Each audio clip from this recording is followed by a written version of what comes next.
My father was, he is on the left here, my father was officer of the General Staff of the Soviet Army. He was inspector of land forces, Soviet troops stationed in countries like Mongolia, Cuba, East European countries. This is the picture taken at the entrance of my Institute of Oriental Languages. It's a part of Moscow State University. As every Soviet student, I was, quote-unquote, volunteering for harvesting grain in Kazakhstan. By the end of my training in school, I was recruited by the KGB. This picture was taken on that day, and you can see again how happy it feels to be recruited by the KGB. Pay special attention to number of bottles on the table. One of my functions was to keep foreign guests permanently intoxicated the moment they land at Moscow airport. In 1967, the KGB attached me to this magazine, Look magazine. A group of 12 people arrived to USSR from United States to cover the 50th anniversary of October Socialist Revolution in my country. From the first page to the last page, it was a package of lies.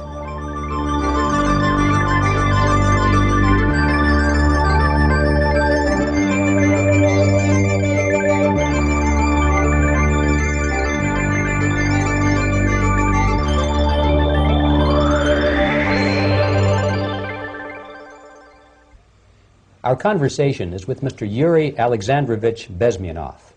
Mr. Bezmenov was born in 1939 in a suburb of Moscow. He was the son of a high-ranking Soviet Army officer. He was educated in the elite schools inside the Soviet Union and became an expert in Indian culture and Indian languages. He had an outstanding career with Novosti, which was the, and still is, I should say, the press arm or the press agency of the Soviet Union. It turns out that this is also a front for the KGB. One of his interesting assignments was to brainwash foreign diplomats when they visited Moscow. And he'll tell us a little bit about how they did this and how they planted information which eventually wound up in the press of the free world. He escaped to the West in 1970 after becoming totally disgusted with the Soviet system, and he did this at great risk to his life. He certainly is one of the world's outstanding experts on the subject of Soviet propaganda and disinformation and active measures. Mr. Bezmenov, I'd like to begin by having you tell us a little bit about some of your childhood memories. Well, the most vivid memory of my childhood was Second World War, or to be more precise, the end of the Second World War, when all of a sudden United States, from a friendly nation, which helped us to defeat Nazism, turned overnight into a deadly enemy. And it was very shocking because all newspapers were trying to present an image of belligerent, aggressive American imperialism. Most of the things that we were taught is that United States is aggressive power, which is just about to invade our beautiful, free, socialist country, that American CIA is dropping Colorado beetles on our beautiful potato fields to eliminate our crops, and each schoolboy had a picture of Colorado bug on the back page of his notebook, and we were instructed to go into collective fields to search for those little Colorado bugs. Of course we couldn't find any, neither we could find many potatoes, and that was explained again by the encroachments of the decadent imperialist power. The anti-American paranoia, hysteria in the Soviet propaganda was to such of such a higher degree that many less skeptical people or less stubborn would really believe that United States is just about to invade our beautiful motherland, and some secretly hope that it will come true. That's interesting. Yes. Well, getting back to life inside the Soviet Union or inside communist countries in general, in this country, at the university level primarily, we read and hear that the Soviet system is different from ours, but not that different, and that there is a convergence developing between all of the systems of the world, and that really it doesn't make an awful lot of difference what system you live under, because you have corruption and dishonesty and tyranny and all that sort of thing. From your personal experience, what is the difference between life under communism and life in the United States? Well, life is obviously very much different for simple reason that the Soviet Union is a state capitalist economically. It's a state capitalism where an individual has absolutely no rights, no value, his life is nothing, it's just like an insect. He is disposable, whereby in the United States even the worst criminal is treated as a human being, he has a fair trial, and some of them capitalize on their crimes. They publish their memoirs in their prisons and get handsomely paid by your crazy publishers.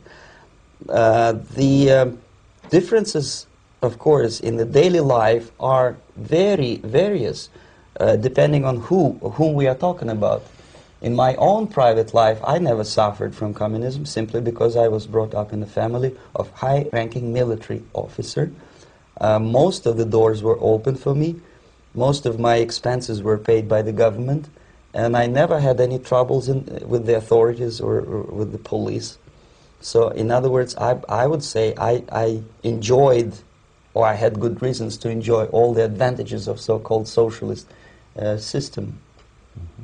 My main motivations to defect had nothing to do with affluence. It was mainly moral indignation, moral protest, rebellion against the inhuman methods of the Soviet system. Well, specifically, what did you object to? I objected, first of all, against oppression of my own dissidents and intellectuals. And that was the most disgusting thing that I witnessed as a young man, young student, who was brought up at a very troublesome period in our history, from Stalin to Khrushchev, from total tyranny and oppression to some kind of liberalization. Second, when I started working for the Soviet embassy in India, to my horror, I discovered that we are millions times more oppressive than any colonial or imperialist power in the history of mankind. That my country brings to India not freedom, progress, and friendship between the nations, but racism, exploitation, and slavery, and of course economical inefficiency to this country. Since I fell in love with India, I developed something which by KGB standards is extremely dangerous thing. It's called split loyalty, when an agent likes a country of assignment more than his own country. I literally fell in love with this beautiful country, a country of great contrasts, but also great humility, great tolerance, and philosophical and intellectual freedoms. My ancestors used to live in caves and eat raw meat when India was a highly civilized nation 6,000 years ago. So obviously the choice was not to the advantage of my own nation. I decided to defect and to entirely dissociate myself from that brutal regime. Mr. Bezmenov, we've read a lot about the concentration camps and the slave labor camps under the Stalin regime. Now the general impression in America is that those things are part of the past. Are they still going on today, or what is the status? Yes. There's no qualitative change in the Soviet concentration camp system. There are changes in numbers of prisoners. Again, this is unreliable Soviet statistics. We don't know how many political prisoners are there in the Soviet concentration camps. But we sure know from various sources that at each particular time there are close to 25 to 30 million of Soviet citizens who are virtually kept as slaves in forced labor camp system. The size of the population of a country like Canada is serving terms as prisoners. Incredible. So I would say that those intellectuals who try to convince American public that concentration camp system is a thing of a past are either conscientiously misleading public opinion, or they are not very intellectual people. They're selectively blind. They lack intellectual honesty when they say that. Well, we've spoken about the intellectuals in this country and also the intellectuals in the Soviet Union. What about down at the broad mass level? Do the people in general, the working people, the workers in general in the Soviet Union, do they support the system? Do they tolerate it? What is their attitude? Well, average Soviet citizen, if there is such an animal, of course, does not like the system because it hurts, it kills. he may not understand the reasons. He may not have enough information or educational background to understand. But I doubt very much there are many people who are conscientiously supporting the Soviet system. There are not such people in USSR. Even those who have all the reasons to enjoy socialism, people like myself, who were a member of journalistic elite, they also hate the system for different reasons, though. Not because they lack material affluence, but because they are unfree to think, they are in constant fear, duplicity, split personality. And this is the greatest tragedy for my nation. Well, what do you think are the chances of the people actually overcoming their system or replacing it? There is a great possibility that system will sooner or later be destroyed from within. There is a self-destructive mechanism built into any socialist or communist or fascist system, because there is lack of feedback, because the system does not rely upon loyalty of population. But until this Soviet junta is being supported by the Western so-called imperialists, that is, multinational companies, establishments, governments, and let's face it, intellectuals, so-called academia in the United States is famous for supporting the Soviet system.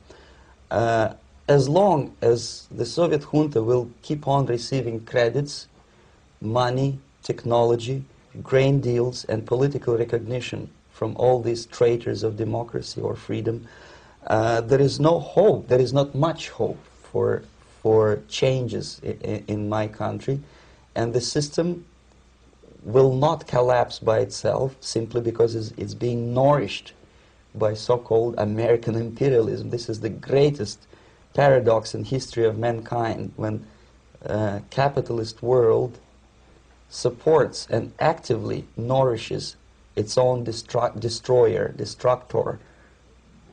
I think you're trying to tell us something in this country. Mm-hmm.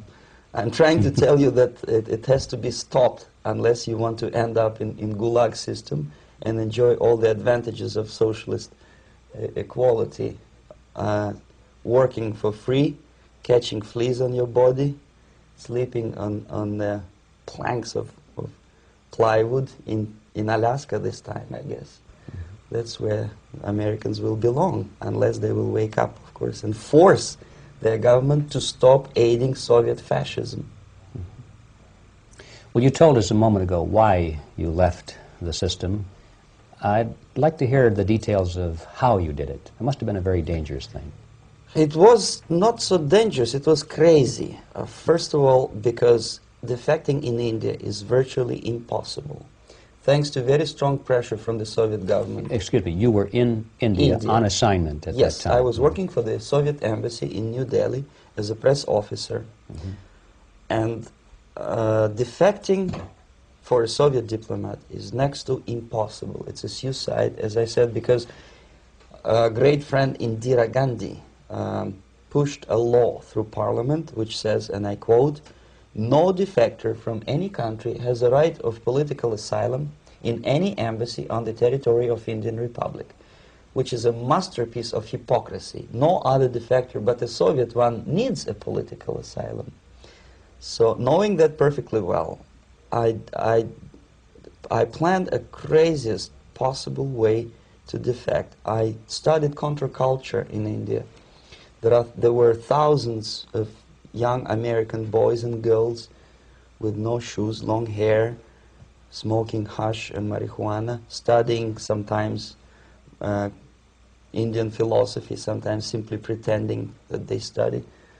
And they greatly annoyed Indian police, and they were laughing stock of Indians because obviously they were good-for-nothing students. I studied carefully where they congregate, what routes they travel, what language they speak, what do they smoke. And one day I simply joined a group of hippies to avoid detection of Indian police. I was dressed as a typical hippie with blue jeans, long kameez shirts, with all kind of nice decorations like beads, long hairs, I bought a wig because for several weeks I had to turn myself from a conservative Soviet diplomat into a very progressive American hippie. And that was the only way that I could avoid detection.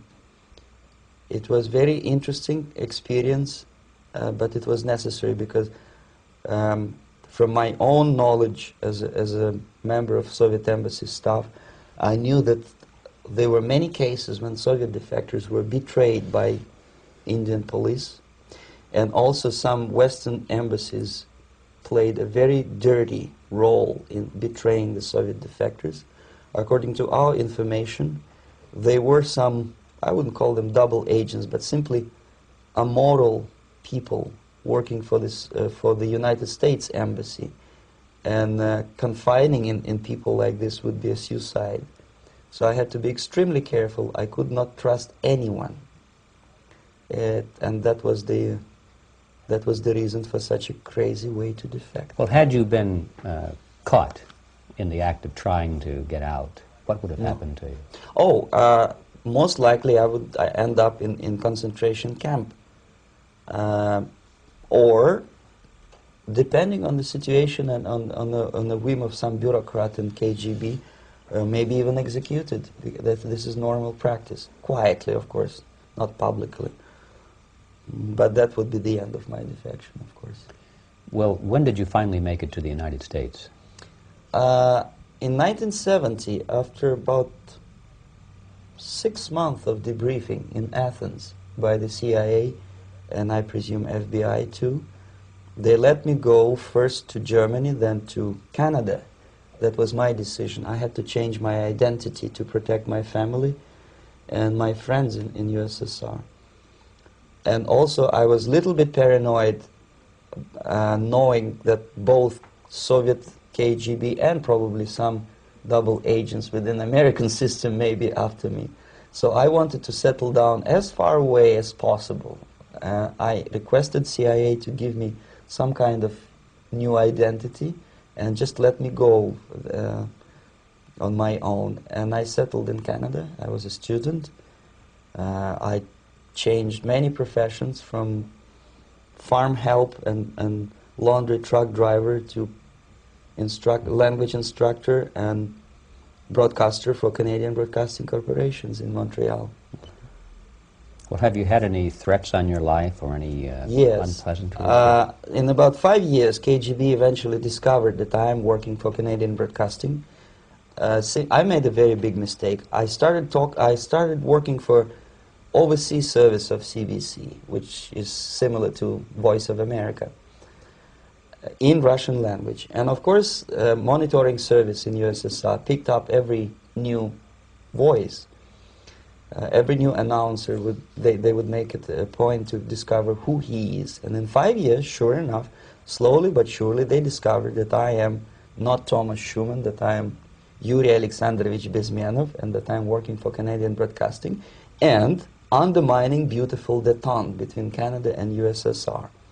And the Soviet ambassador Alexander Yakovlev made it his personal effort to discredit me. He complained to Pierre Trudeau, who is known to be a little bit soft on socialism. And the management of CBC behaved in a very strange, cowardly way, unbecoming to representatives of an independent country like Canada. They listened to every suggestion that Soviet ambassador gave, and they started shameful investigation, analyzing content of my broadcasts to USSR. And sure enough, they discovered that some of my statements were probably would be offending to the Soviet Politburo. So I had to leave my job. And of course, subtle intimidations. They would say something like, please cross the street carefully because, you know, traffic is very heavy in Quebec. And fortunately, I know about the psychology and the logic of activity of the KGB, and I never allowed myself to be intimidated. This is the worst thing. This is what they expect a person, a defector, to be intimidated. Once they spot that you are scared, they keep on developing that line And then eventually you either have to give up entirely and work for them, or they neutralize you. They would definitely stop all kind of political activity, which they failed to do in my case, because I was stubbornly working for the Canadian Broadcasting. And in response to their intimidations, I said that, look, this is a free country, and I am as free as you are. And I also can drive very fast. And gun control is not yet established in Canada, so I had a couple of good shotguns in my basement. So welcome to visit me someday with your Kalashnikov's machine guns.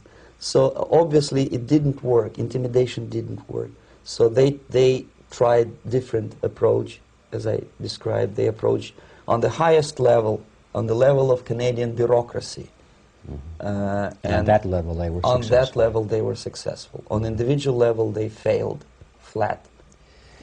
Mr. Bezmenov has brought a series of slides with him that he has taken from the Soviet Union, and I think this is a good time to take a look at the slides. Yes. Now, the viewers will be able to see these slides as we talk about them. Yes, this is a collection of slides which are, some of them are snapshots from my family album, some of them are documents which I smuggled from the Soviet embassy, and some are reproductions from local mass media. I usually show them to establish my credibility as a defector. This is a picture of my native town, Mytishi, about 20 miles north from Moscow. Characteristically, there is a statue of Comrade Lenin in the central square. This is myself at the age of 7, again, characteristically, under the statue of Comrade Stalin, extending his friendly hand to peoples of the world. At that age, of course, I was still idealistically minded young communist, and I still believe that sooner or later things will go for better. But I realized that the system stinks, that something is fishy, and that ideology is fake. And the propaganda about advanced Soviet agriculture simply didn't meet the criteria of reality.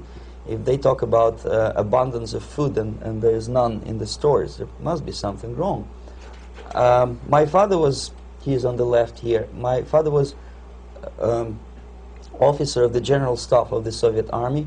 He was inspector of land forces, Soviet troops stationed in countries like Mongolia, Cuba, East European countries. Were he alive today, most likely he would be inspecting Soviet troops in Nicaragua, Angola, and many other parts of the world. Fortunately, he died and he didn't see the disgrace, because deep inside he was a Russian patriot. He didn't like the idea of expanding Soviet military might, especially in the areas where we were not welcomed at all. Unlike many other military officers, he was reporting directly to the Minister of Defense, bypassing KGB and diplomatic service. In other words, he was a trusted military professional. And my impression that this type of people are much less hawkish and adventuristic than party bureaucrats in Kremlin. When American mass media describes Soviet military as potentially dangerous counterpart for Pentagon, I simply laugh, because I know better. I know that the most dangerous part of the Soviet power structures are not military at all. Most likely, if they come to power in my country, they'll be more sensible negotiators for nuclear disarmament and withdrawal of the Soviet troops from many parts of the world. But if someone from the party structure or the KGB structure were to give the orders for a military they have to obey, they would yes, follow because them. they are professional military. But they, you see, the triangle of power and hate in USSR is the party at the top, the party elite, the oligarchy of the party, then the military and the KGB at the bottom. They hate each other. And the most hated triangle, the most hated corner of the triangle is the Communist Party bureaucrats. They are the most adventuristic, senile megalomaniacs. They can start war, I wouldn't be surprised. Not the military. They know what war is. Yes. At least my father did. This is the picture taken at the entrance of my Institute of Oriental Languages. It's a part of Moscow State University. I graduated in 1963. And now, excuse me, which one were you on? I am on the right. You're on the right. And on the left is my my schoolmate Vadim Smirnov, who later was an apparatchik in the Central Committee of the Soviet Union Communist Party. What is an apparatchik?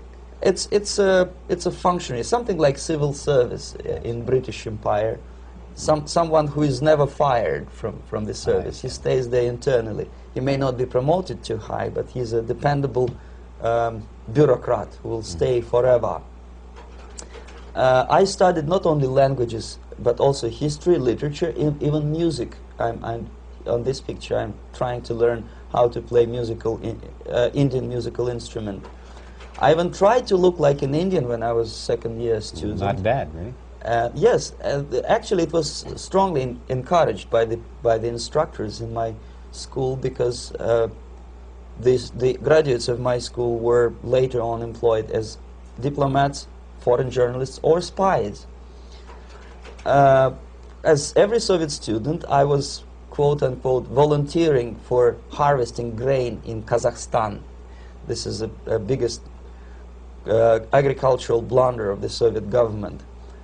But I didn't have much choice, of course, because the communist motto borrowed from the Bible says, "Those who do not work shall not eat." And you can see me eating, therefore I was working, and you can see how happy I was about it.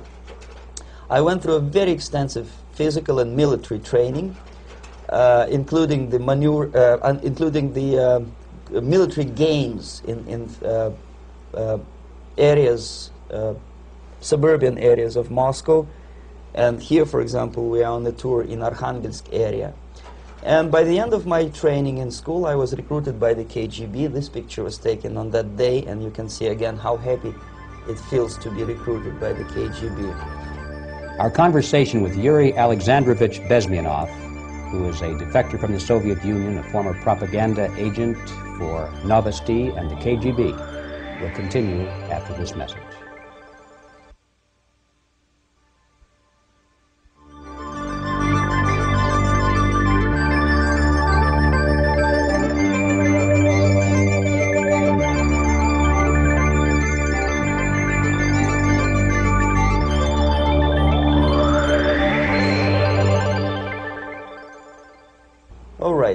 As every student in USSR, I went through very extensive physical and military training and civil defense training too. Unlike in the United States, where civil defense is virtually non-existent, zero. In USSR, every student, whatever his major subject, has to go through very extensive 4-year military and civil defense training. You can see me here with a group of students during one of the war games near Moscow. The main idea, of course, is to prepare a huge reserve army of the USSR. Each student has to graduate as a junior lieutenant. In my case, it was administrative and military intelligence service. My first assignment was to India as a translator with the Soviet Economical Aid Group, building refinery complexes in Bihar state and Gujarat state.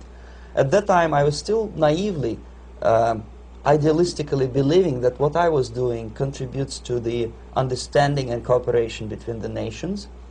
It took me quite a number of years to realize that what we were bringing to India was a new type of colonialism, 1,000 times more oppressive and exploitative than any colonialism or imperialism in history of mankind. But at that time, I was still hoping that, well, maybe it's not that bad, could be worse, and things may go for better. And I even tried to implement the beautiful Marxist motto, "Proletarians of all the countries unite." I tried to unite with a nice Indian girl, and I was fascinated by Indian culture, by the family life in this country.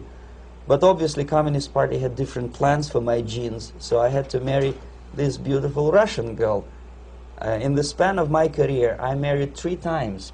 Most of these marriages were marriages of convenience, on advice from the Department of Personnel. This is normal practice in USSR. When a Soviet citizen is assigned to a foreign job, he has to be married, either to keep family in USSR as hostages, or, if it's a convenience marriage like mine, so that the husband and wife are virtually informers on each other to prevent defection or contamination by decadent imperialist or capitalist ideas. In my case, I hated that girl so much that the moment I landed in Moscow, we were divorced, and I married later, second time. By the end of my first assignment in India, I was promoted to the position of public relation officer. You can see me here translating a speech by a Soviet boss. And you're on the right. I'm on the right here, yes. And it was, the occasion was commissioning of the refinery complex in Bihar, Barauni. Back in Moscow, I was immediately recruited by Novosti Press Agency, which is a propaganda and ideological subversion front for the KGB. 75% of the members of the Novosti are commissioned officers of the KGB. The other 25 are, like myself, co-opted agents who are assigned to specific operations. In this particular case, you can see me talking to students of Lumumba Friendship University in Moscow. This is a huge school under the direct control of the KGB and Central Committee, where future leaders of the so-called national liberation movements are being educated and selected carefully. And some of them have absolutely, this, for example, is a group of students from Lumumba. They don't look like students at all. They look more like military, and that's exactly what they were. They were dispatched back to their countries to be leaders of the so-called national liberation movements, or to be translated into normal human language, leaders of international terrorist groups. Another area of activity when I was working for the Novosti was to accompany groups of so-called progressive intellectuals, writers, journalists, publishers, teachers, professors of colleges. You can see me here in Kremlin. I'm second on the left, with a group of Pakistani and Indian intellectuals. Most of them pretended they don't understand that we are actually working on behalf of the Soviet government and the KGB. They pretended that they are actually being guests, VIP intellectuals, that they are treated according to their merits and their intellectual abilities. For us, they were just a bunch of political prostitutes to be taken advantage for various propaganda operations. Therefore, you can see perfectly well the senior colleague of mine on the left doesn't really have that much respect on his face, and myself with a very skeptical smile, typical KGB sarcastic smile, anticipating another victim of ideological brainwashing. This is how a typical conference in Novosti headquarters in Moscow looked like. Sitting in the middle is Boris Burkov, the then director of Novosti Press Agency, high-ranking party bureaucrat in the Department of Propaganda. I am standing next to a famous Indian poet, Sumitranandan Pant.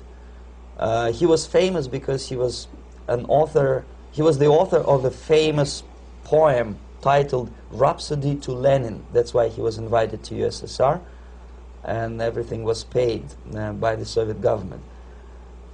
Pay special attention to number of bottles on the table. This is one of the ways to kill the awareness or curiosity of foreign journalists. One of my functions was to keep foreign guests permanently intoxicated the moment they land at Moscow airport. I had to take them to the VIP lounge and toast to friendship and understanding between the nations of the world. Glass of vodka, then a second glass of vodka. And in no time, my guests would be feeling very happy. They would see everything in kind of pink, nice color. And that's the way I had to keep them permanently for the next 15 or 20 days. At a certain point in time, I had to withdraw alcohol from them so that some of them, who are the most recruitable, would feel a little bit shaky, guilty, trying to remember what they were talking last night. That's the time to approach them with all kind of nonsense, such as joint communique or statement for Soviet propaganda. That's the time they are the most flexible.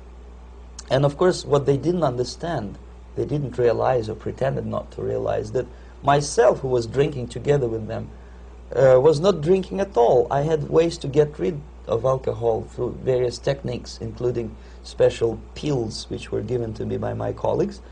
But they were taking it seriously. In other words, they would consume quite large volumes of alcohol and feel quite uneasy next morning.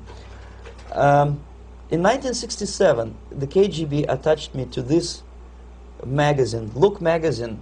A group of 12 people arrived to USSR from United States to cover the 50th anniversary of October Socialist Revolution in my country. From the first page to the last page, it was a package of lies, propaganda cliché, which were presented to American readers as opinions and deductions of American journalists. Nothing could be far from truth. These were not opinions. They were not opinions at all. They were the clichés which the Soviet propaganda wants American public to think that they think. If it does make any sense at all.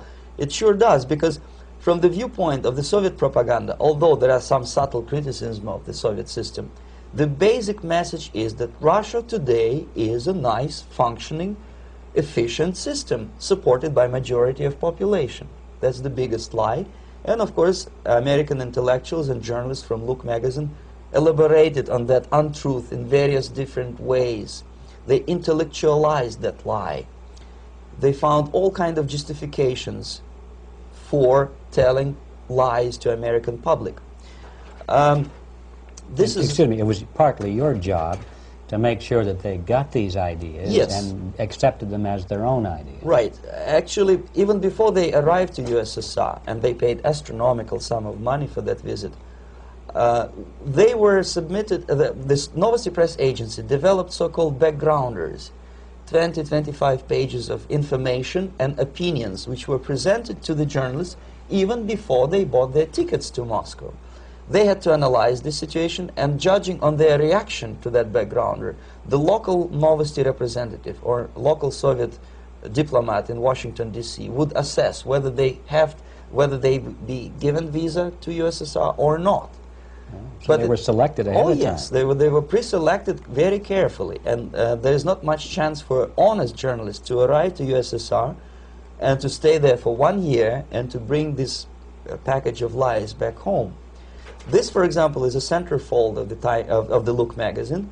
They presented this monument erected by Communist Party in Stalingrad as the symbol, personification of Russian military might. And they said in the article, which is published on the site, that Soviets are very proud of the victory in the Second World War. This is another big myth, a lie. No sensible people would be proud to lose 20 millions of their countrymen in a war which was started by Genoese Hitler and Comrade Stalin and paid by American multinationals. Most of the Soviet citizens look at this type of monuments with disgust and sorrow, because every family lost father, brother, sister, or child in the Second World War. Yet American journalists who were trying to appease, to please their hosts, presented this picture on the centerfold as the symbol and personification of Soviet national, they call it Russian national spirit. And it was greatest misconception and a very tragic misunderstanding. Of course, Look magazine was not distributed in USSR. The main audience was in United States. But I presume that many Americans, millions of Americans who were reading Look magazine at that time, had absolutely wrong idea about the sentiments of my nation, about what the Soviets are proud of and what they hate. This is a group, you see the same lady with the sword in Stalingrad. This is the group of journalists. Myself is in the center with the same devilish smile. And Mr. Philip Harrington is on the extreme left there with his camera. This is the gentleman which was so deaf or so uninterested in what I had to say to him. This is the same picture, a blow-up of the same picture. Many guests from various countries, in this particular case from Asia and Africa, were taken by me as a Novosti Press Agency employee for a tour across Siberia, for example. We would show them typical kindergarten, you see, nothing special by American standards, just nice children sitting, eating their breakfast or lunch. What they could not understand, or they pretended not to understand, that this is an exemplary kindergarten. This is not the kindergarten for average person or average family in USSR. And we maintain that illusion in their minds. You can see myself under the red spot in the middle there, with the same business-like expression. I'm doing my job. That's what I'm assigned to do, and that's what I was paid to do.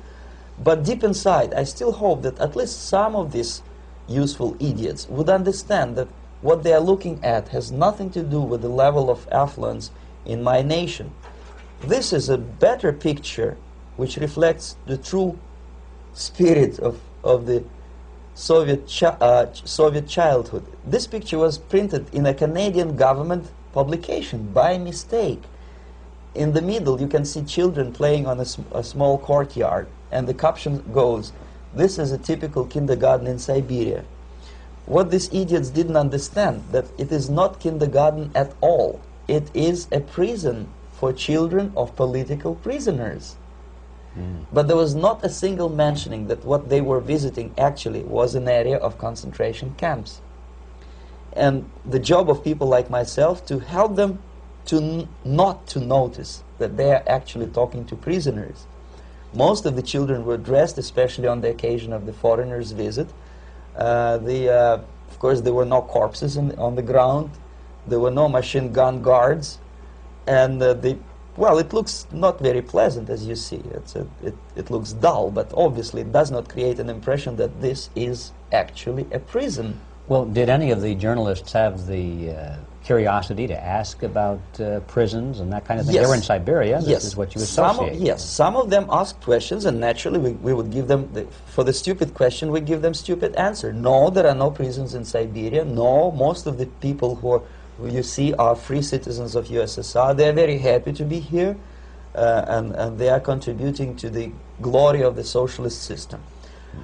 Some of them pretended that they believe what I was telling them, and most of them, we may discuss it later, what are the motivations of these people? Why would they stubbornly bring lies to their own population through their own mass media? I have various answers to this. There is not a single explanation. It's a complex of explanations. It's fear, pure biological fear. They understand that they are on the territory of an enemy state, a police state. And just to save their rotten skins and their miserable jobs, their affluence back home, they would prefer to tell a lie than to ask truthful questions and report truthful information. Second, most of these schmucks were afraid to lose their jobs, because obviously if you tell truth about my country, you will not last long as a correspondent of New York Times or Los Angeles Times. They will fire you. What kind of correspondent are you? You obviously cannot find common language with Russians if they kick you out in 24 hours. So just by trying to be conformist to their own editorial bosses, they tried not to offend the sentiments of the Soviet administrators and people like myself. Deep inside, I hope they would insult my or offend my sentiments. Obviously, they preferred not to. Another reason, I refuse to believe it, but obviously, there is another reason. Obviously, it's a greed. These people earn a lot of money. When they come back to USA, they claim that they are experts on my country. They write books which sells in million copies, titled like Russians, The Truth About Russia. Most of it is lie about Russia. Yet they claim to be Sovietologists. They play back myth about my country, the propaganda cliches. Yet they stubbornly resist the word of truth. If a person like Solzhenitsyn is either defecting or kicked out of USSR, they try all their best to discredit him and to discourage him. I don't have much chance to appear on national network with a true story about my country. But a useful idiot like Hendrik Smith or Robert Kaiser, they are big heroes. They come back from USSR. They say, oh, we were talking to dissidents in Russia. Big deal. Soviet dissidents are chasing American correspondents in the streets, and they are cowardly escaping from these contacts. For some strange reason, if you want to know more about Spain, you refer to Spanish writers. If you want to learn more about French, you read French writers. Even about Antarctica, I bet you would read Penguins. Only about the Soviet Union, for some strange reason, you read Hendricks and Schmendricks and all kind of Kissingers, because they claim that they know more about my country. They know nothing, or next to nothing, or they pretend that they know more than they actually do. I would say they are dishonest people who lack integrity and common sense and intellectual honesty. They bring back all kind of stories like that. A kindergarten in Siberia. Omitting the most important fact, it's a prison for children of political prisoners. Another greatest example of monumental idiocy of American politicians. Edward Kennedy was in Moscow, and he thought that he is a popular, charismatic American politician who is easygoing, who can smile, dance at the wedding in Russian Palace of Marriages. What he did not understand, or maybe he pretended not to understand, that actually he was being taken for a ride. This is a staged wedding especially to impress foreign media or useful idiots like Ed Kennedy. Most of the guests there, they had security clearance, and they were instructed what to say to foreigners. This is exactly what I was doing. You can see me in the same damn wedding palace in Moscow where Ed Kennedy was dancing here. You see, smiling. He thinks he's very smart. From the viewpoint of Russian citizens who observe this idiocy, he's narrow-minded, egocentrical idiot who tries to earn his own popularity through participation in propaganda farces like this. Here you can see myself. On the right, again, exemplary Soviet bride. On the left, 3 journalists from various countries, Asia, Africa, and Latin America. Obviously, they enjoying the situation. They will go back home and write the reports. We were present on a regular Soviet wedding. They were not present on a regular Soviet wedding. They were present, they were parts of a farce, of a circus performance.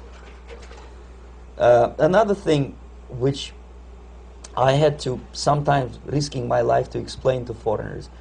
Time magazine, for example, is very critical of South African racist regime. The whole article was dedicated to the shameful internal passport system where blacks are not allowing to live with whites. For some strange reason, for the last 14 years since my defection, nobody wanted to pay attention to my passport. This is my passport. It also shows my nationality, and it has a police rubber stamp, which is called propiska in Russian language, which assigns me to a certain area of residence. I cannot leave that area, same way as this black man cannot leave the area in South Africa. Yet we call South African government racist regime. Not a single Jane Schmonda or Fonda is brave enough, courageous enough to come to media and say, look, this is what happens in USSR. I send a copy of my passport to many American liberals and civil rights defenders and all the other useful idiots. They never bothered to answer me back. This shows what kind of integrity, what kind of honesty these people are. They're a bunch of hypocrites because they don't want to recognize a good example of racism in my country. This is the first stage of befriending a professor. You can see myself on the left with the same James Bond smile. On the right is my KGB supervisor, Comrade Leonid Mitrokhin, and in the middle a professor of political science in Delhi University. The next stage would be to invite him to a gathering of Indo-Soviet Friendship Society. There he is sitting next to his wife before he is being sent to USSR for free trip. Everything is paid by the Soviet government. He was made to believe that he is invited to USSR because he is a talented, sober-thinking intellectual. Absolutely false. He is invited because he is a useful idiot, because he would agree and subscribe to most of the Soviet propaganda cliché. And when he is coming back to his own country, he is going for years and years to teach the beauties of Soviet socialism, newer and newer generations of his students, thus promoting the Soviet propaganda line. The KGB was even curious about this gentleman. It may look innocent. Maharishi Mahesh Yogi, a great spiritual leader, or maybe a great charlatan and crook, depending on from which side you're looking at him. Beatles were trained at his ashram in Hardwar in India how to meditate. Mia Farrow and other useful idiots from Hollywood visited his school, and they returned back to United States absolutely zonked out of their minds with marijuana, hashish, and crazy ideas of meditation. To meditate, in other words, to isolate oneself from the current social and political issues of your own country. To get into your own bubble, to forget about troubles of the world. Obviously, KGB was very fascinated with such a beautiful school, such a brainwashing center for stupid Americans. I was dispatched by the KGB to check what kind of VIP Americans attend this school. That's you on the left. Yes, I'm on the left. I was trying to get enrolled in that school. Unfortunately, the Maharishi Mahesh Yogi asked too much. He wanted $500 American for enrollment. But my function was not actually to get enrolled in the school. My function was to discover what kind of people from United States attend this school. And we discovered that, yes, there are some influential members of family, public opinion makers of United States, who come back with the crazy stories about Indian philosophy. Indians themselves look upon them as idiots, useful idiots. To say nothing about KGB, who looked at them as extremely naive, misguided people. Obviously, a VIP, say a wife of a congressman, or a prominent Hollywood personality, after being trained in that school, is much more instrumental in the hands of manipulators of public opinion and KGB than a normal person who understands, who looks through this type of fake religious training. Why would they be more susceptible to manipulation? I just mentioned that because, you see, a person who is too much involved in introspective meditation. You see, if you carefully look what Maharishi Mahesh Yogi is teaching to Americans, is that most of the problems, most of the burning issues of today can be solved simply by meditating. Don't rock the boat. Don't get involved. Just sit down, look at your navel, and meditate. And the things, due to some strange logic, due to cosmic vibration, will settle down by themselves. This is exactly what the KGB and Marxist-Leninist propaganda wants from Americans, to distract their opinion, attention, and mental energy from real issues of the United States into a non-issues, into a non-world, non-existent harmony. Obviously, it's more beneficial for the Soviet aggressors to have a bunch of duped Americans than Americans who are self-conscious, healthy, physically fit, and alert to the reality. Maharishi Mahesh Yogi obviously is not on the payroll of the KGB. But whether he knows it or not, he contributes greatly to demoralization of American society. And he's not the only one. There are hundreds of those gurus who come to your country to capitalize on naivete and stupidity of Americans. It's a fashion. It's a fashion to meditate. It's a fashion not to be involved. So obviously, you can see that if KGB were that curious, if they paid my trip to Hardwar, if they assigned me to that strange job, obviously they were very much fascinated. They were convinced that that type of brainwashing is very efficient and instrumental in demoralization of the United States. Our conversation with Yuri Alexandrovich Bezmenov, who is a defector from the Soviet Union, a former propaganda agent for Novosti and the KGB, will continue after this message.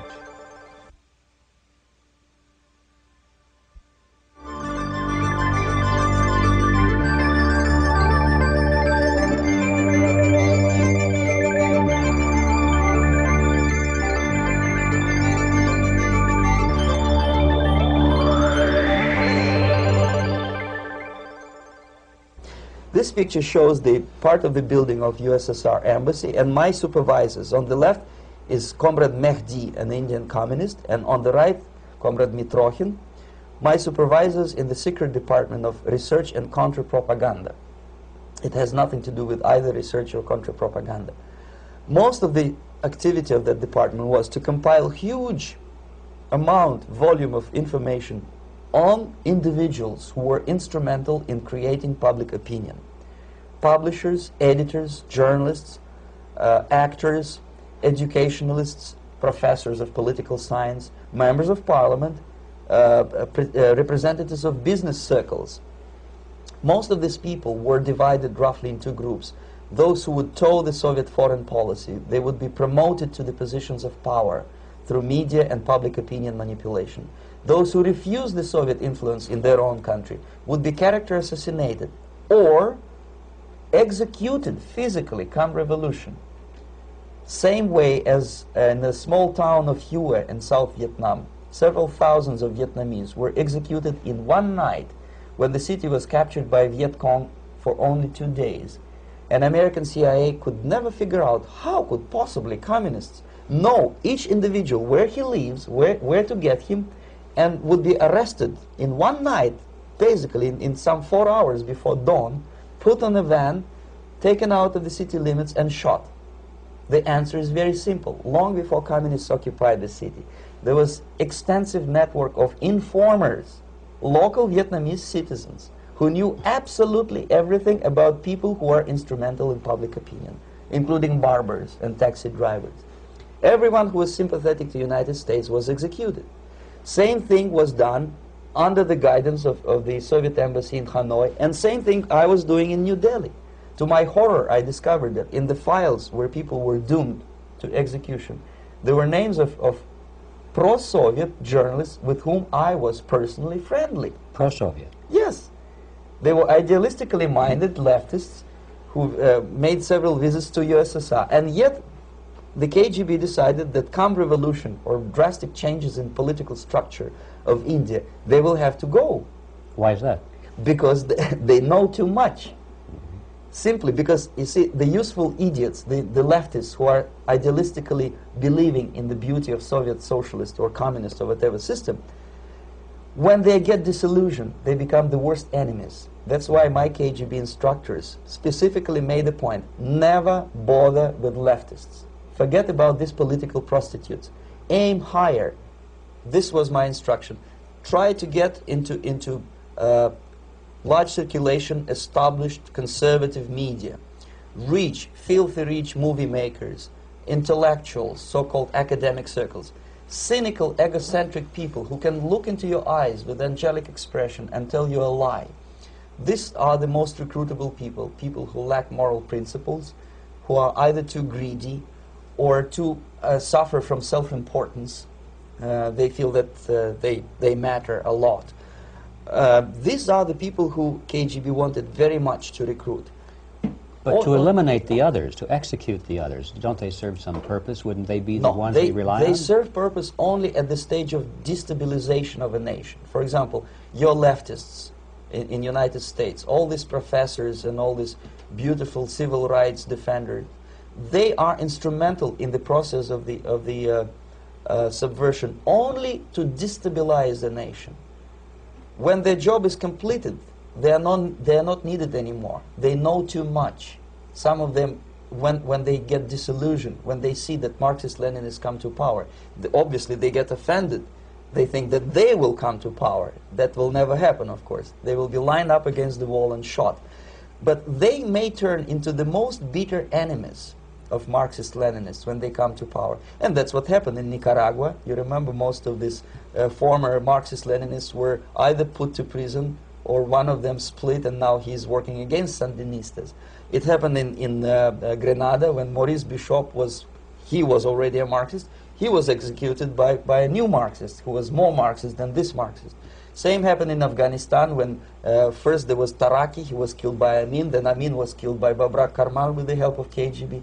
Same happened in Bangladesh when Mujibur Rahman, very pro-Soviet leftist, was assassinated by his own Marxist-Leninist military comrades.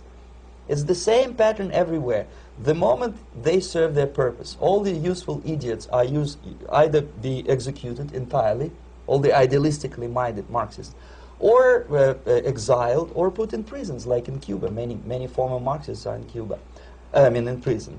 So most of the Indians who were cooperating with the Soviets, especially with our Department of Information of the USSR Embassy, were listed for execution.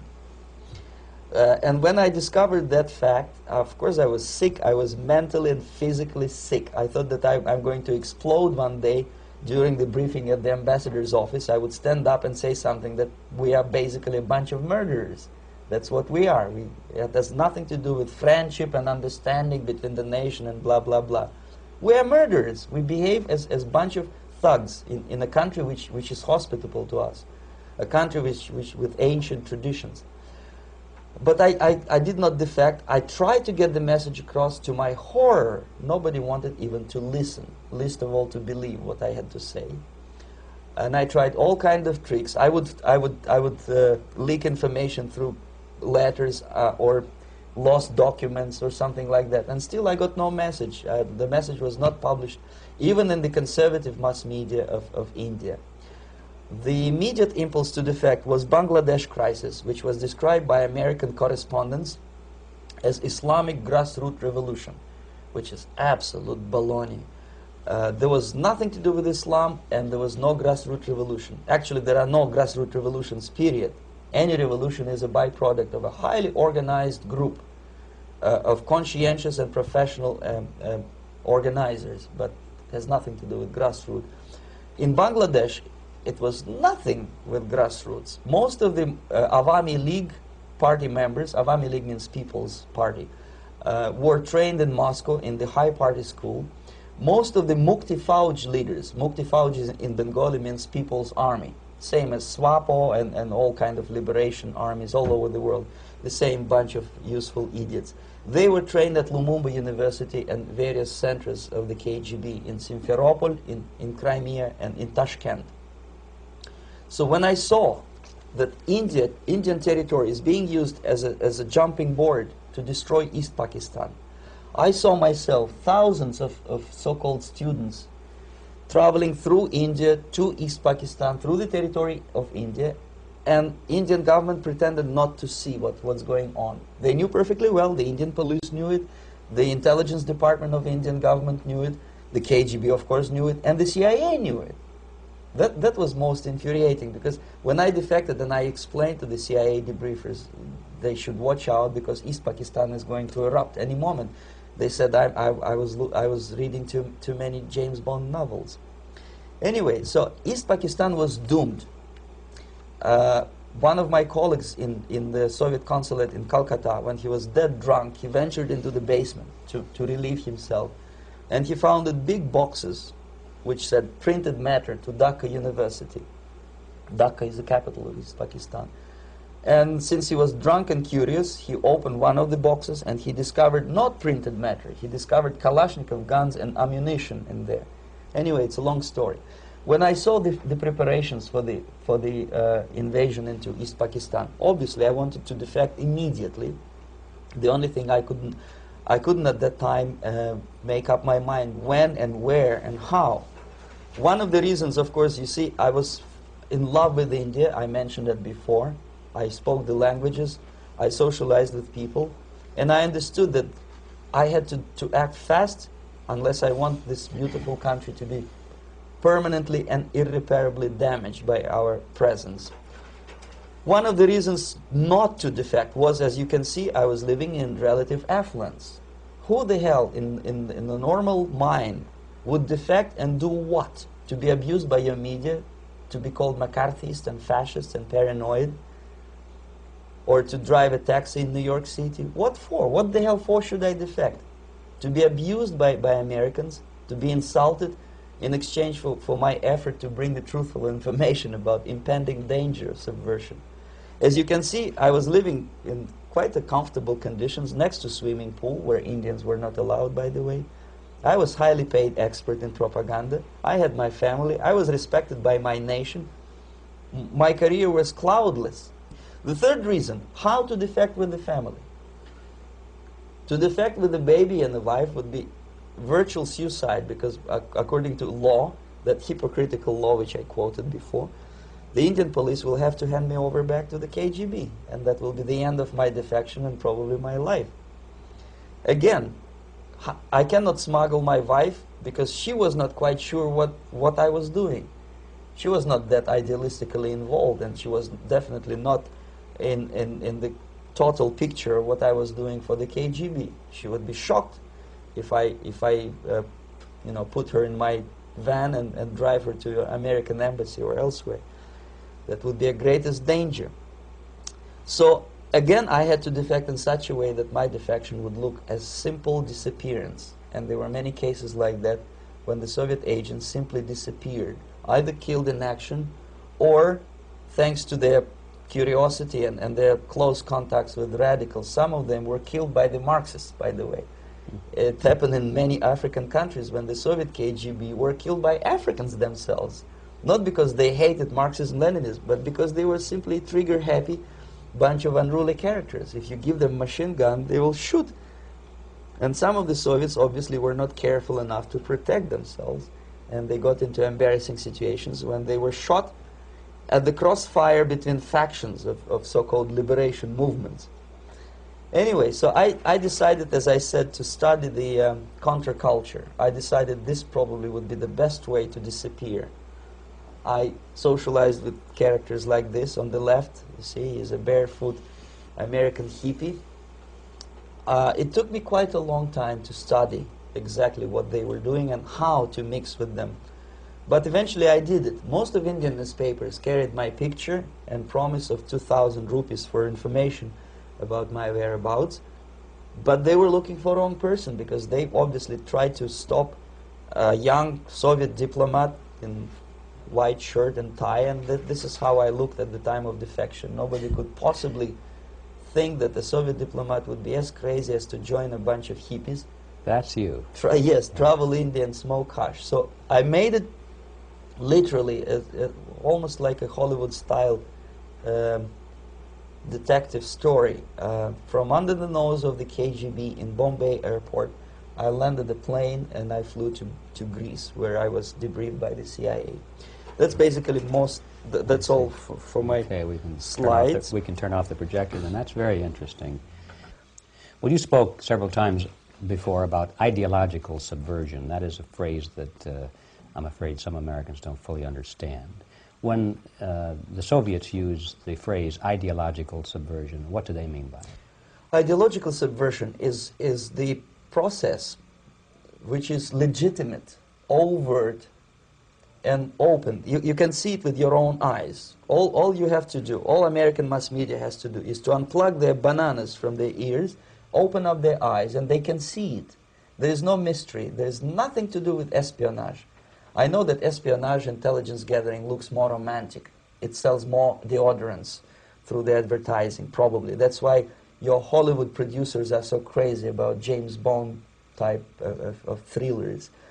But in reality, the main emphasis of the KGB is not in the area of intelligence at all. According to my opinion and opinion of many defectors of my caliber, only about 15% of time, money, and manpower is spent on espionage as such. The other 85% is a slow process which we call either ideological subversion or active measures, активные мероприятия in the language of the KGB, or psychological warfare. What it basically means is to change the perception of reality of every American to such an extent that despite of the abundance of information, no one is able to come to sensible conclusions in the interests of defending themselves, their families, their community, and their country. It's a great brainwashing process which goes very slow, and it's divided in 4 basic stages. The first one being demoralization. It takes from 15 to 20 years to demoralize a nation. Why that many years? Because this is the minimum number of years which requires to educate one generation of students in the country of your enemy, exposed to the ideology of the enemy. In other words, Marxism-Leninism ideology is being pumped into the soft heads of at least 3 generations of American students without being challenged or counterbalanced by the basic values of Americanism, American patriotism. The result you can see. Most of the people who graduated in the 60s, dropouts or half-baked intellectuals, are now occupying the positions of power in the government, civil service, business, mass media, educational system. You are stuck with them. You cannot get rid of them. They are contaminated. They are programmed to think and react to certain stimuli in a certain pattern. You cannot change their mind, even if you expose them to authentic information, even if you prove that white is white and black is black. You still cannot change the basic perception and the logic of behavior. In other words, these people, the process of demoralization is complete and irreversible. To get rid society of these people, you need another 20 or 15 years to educate a new generation of patriotically minded and common sense people who would be acting in favor and in the interests of the United States society. And yet these people who've been programmed and, as you say, in place and Yes. who are favorable to an opening with the Soviet concept, these are the very people who would be marked for extermination in this country? Most of them, yes. Simply because the psychological shock when they will see in future what the beautiful society of equality and social justice means in practice, obviously they will revolt. They will be very unhappy, frustrated people. And the Marxist-Leninist regime does not tolerate these people. Obviously they will join the links of dissenters, dissidents. Unlike in present United States, there will be no place for dissent in future Marxist-Leninist America. Here you can get popular like Daniel Ellsberg and filthy rich like Jane Fonda for being dissident, for criticizing your Pentagon. In future, these people will be simply squashed like cockroaches. Nobody is going to pay them nothing for their beautiful, noble ideas of equality. This they don't understand, and it will be a greatest shock for them, of course. The demoralization process in the United States is basically completed already. For the last 25 years, actually it's overfulfilled, because demoralization now reaches such areas where previously not even Comrade Andropov and all his experts would even dream of such a tremendous success. Most of it is done by Americans to Americans, thanks to lack of moral standards. As I mentioned before, exposure to true information does not matter anymore. A person who was demoralized is unable to assess true information. The facts tell nothing to him. Even if I shower him with information, with authentic proof, with documents, with pictures, even if I take him by force to the Soviet Union and show him concentration camp, he will refuse to believe it until he is going to receive a kick in his fat bottom. When a military boot crashes his balls, then he will understand, but not before that. That's the tragic of the situation of demoralization. So basically America is stuck with demoralization, and unless, even if you start right now, here, this minute, you start educating new generation of Americans, it will still take you 15 to 20 years to turn the tide of ideological perception of reality back to normalcy and patriotism. The next stage is destabilization. This time, subverter does not care about your ideas and the patterns of your consumption. Whether you eat junk food and get fat and flabby, doesn't matter anymore.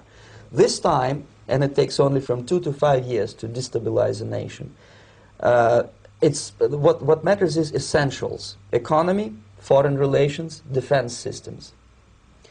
And you can see it quite clearly that in some areas, in such sensitive areas as defense and economy, the influence of Marxist-Leninist ideas in the United States is absolutely fantastic. I could never believe it 14 years ago when I landed in this part of the world, that the process will go that fast.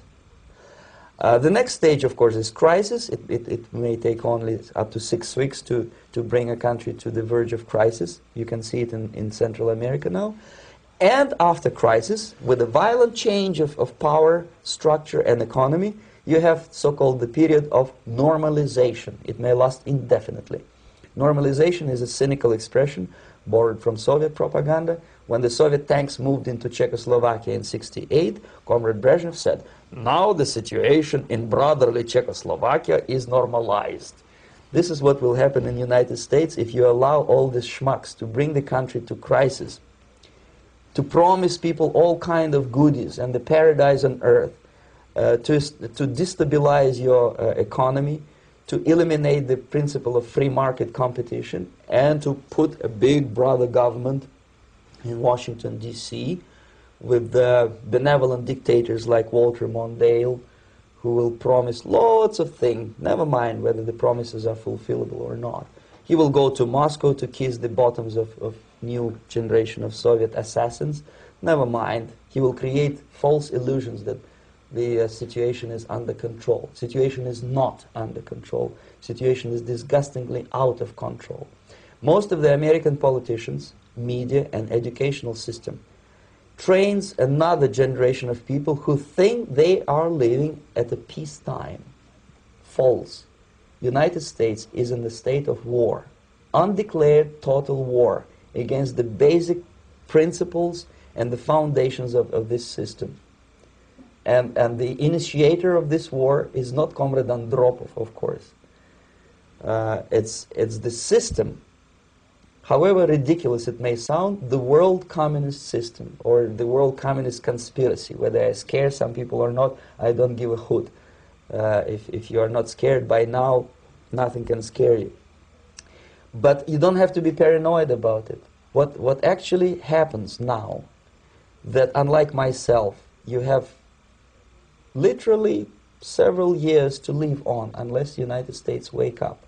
The time bomb is ticking. With every second, the disaster is coming closer and closer. Unlike myself, you will have nowhere to defect to, unless you want to live in Antarctica with penguins. This is it. This is the last country of freedom and possibility. Okay, so what do we do? What is your recommendation to the American people? Well, the immediate thing that comes to my mind is, of course, there must be a very strong national effort to educate people in the spirit of real patriotism, number one. Number two, to explain them the real danger of socialist, communist, whatever, welfare state, big brother government. If people will fail to grasp the impending danger of that development, nothing ever can help United States. You may kiss goodbye to your freedom, including freedoms to homosexuals, to prison inmate. All these freedoms will vanish, evaporate in 5 seconds, including your precious lives. The second thing, the moment at least part of United States population is convinced that the danger is real, they have to force their government. And I'm not talking about sending letters, signing petitions, and all this beautiful, noble activity. I'm talking about forcing United States government to stop aiding communism. Because there is no other problem more burning and urgent than to stop the Soviet military-industrial complex from destroying whatever is left of the free world. And it is very easy to do. No credits, no technology, no money, no political or diplomatic recognition, and of course no such idiocy as grain deals to USSR. The Soviet people, 270 millions of Soviets, will be eternally thankful to you if you stop aiding a bunch of murderers who sit now in Kremlin and whom President Reagan respectfully calls government. They do not govern anything, least of all such complexity as the Soviet economy. So basic, two very simple, maybe too simplistic answers or solutions, but nevertheless they are the only solutions. Educate yourself, understand what's going on around you. You are not living at the time of peace. You are in a state of war, and you have precious little time to save yourself. You don't have much time, especially if you are talking about young generation. There is not much time left for convulsions and sexual masturbation to the beautiful disco music. Very soon it will go, just overnight. If we are talking about capitalists or wealthy businessmen, I think they are selling the rope on which they will hang very soon. If they don't stop, if they cannot curb their unsettled desire for profit, and if they keep on trading with the monster of the Soviet communism, they are going to hang very soon. And they will pray to be killed, but unfortunately they will be sent to Alaska probably to manage industry of slaves. It's simplistic. I know it sounds unpleasant. I know Americans don't like to listen to things which are unpleasant.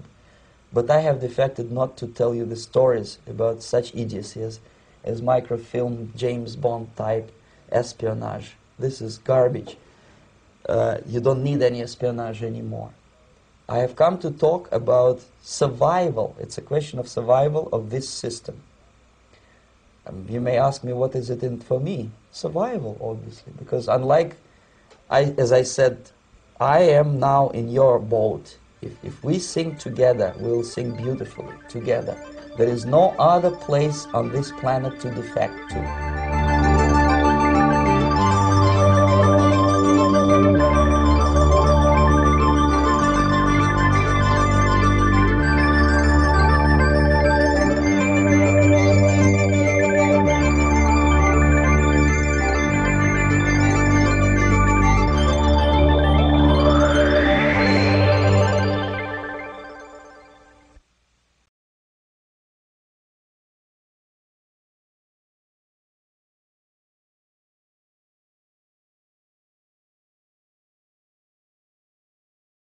Subversion is the term, if you look in a dictionary or criminal code to that matter, usually is explained as a part of activity to destroy things like religion, government, system, political, economical system of a country.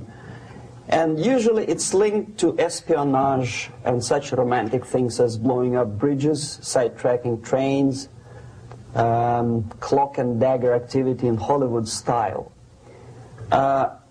What I'm going to talk about now has absolutely nothing to do with the cliché of espionage or KGB activity of collecting information.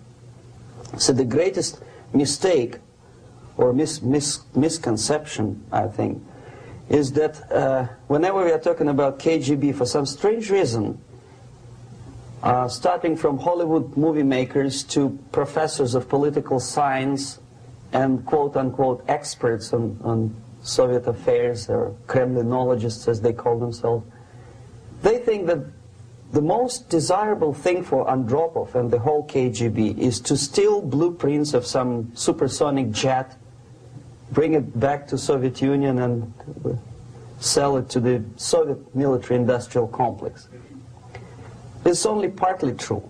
If we take the whole time, money, and manpower that the Soviet Union and KGB in particular spends outside of USSR border, we will discover, of course there are no official statistics unlike with CIA or FBI, that the espionage as such occupies only 10 to 15% of money, time, and manpower. 15% of the activity of KGB. The rest, 85%, is always subversion. And unlike a dictionary of English, Oxford Dictionary, subversion in Soviet terminology means always a destructive, aggressive activity aimed to destroy the country, nation, or geographical area of your enemy. So there's no romantics in there, absolutely. No blowing up bridges, no microfilms in Coca-Cola cans, nothing of that sort. No James Bond nonsense. It's most of this activity is overt, legitimate, and easily observable if you give yourself time and trouble to observe it. But according to the law and law enforcement systems of the Western civilization, it's not a crime. Exactly because of misconception, manipulation of terms. We think that subverter is a person who is going to blow up our beautiful bridges. No. Subverter is a student who comes for exchange, a diplomat, an actor, an artist, a journalist like myself was 10 years ago.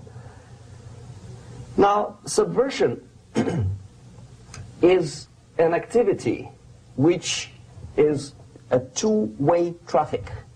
You cannot subvert an enemy which doesn't want to be subverted. If you know history of Japan, for example, before 20th century, Japan was a closed society. The moment a foreign boat comes to the shores of Japan, the Imperial Japanese Army politely tells them to get lost. And if American salesman comes to the shore of Japan, let's say 60 or 70 years from now back, and says, oh, I have a very beautiful vacuum cleaner for you, with the good financing, he says, please leave us, we don't need your vacuum cleaner. If they don't leave, they shoot them to preserve their culture, ideology, traditions, values intact. You were not able to subvert Japan. You cannot subvert Soviet Union because the borders are closed. The media is censored by the government. The population is controlled by the KGB and internal police. With all the beautiful glossy pictures of Time magazine and Magazine America, which is published by the American embassy in Moscow, you cannot subvert Soviet citizens because the magazine never reaches Soviet citizens. It's collected from the newsstands and thrown to garbage can. Subversion can be only successful when the initiator, the actor, the agent of subversion has a responsive target. It's a two-way traffic. United States is a receptive target of subversion. There is no response similar to that one from United States to the Soviet Union. It stops halfway somewhere. It never reaches here. The theory of subversion goes all the way back 2,500 years ago. The first human being who formulated the tactics of subversion was a Chinese philosopher by the name of Sun Tzu.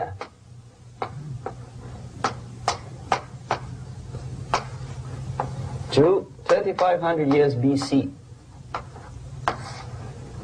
He was an advisor for several imperial courts in ancient China.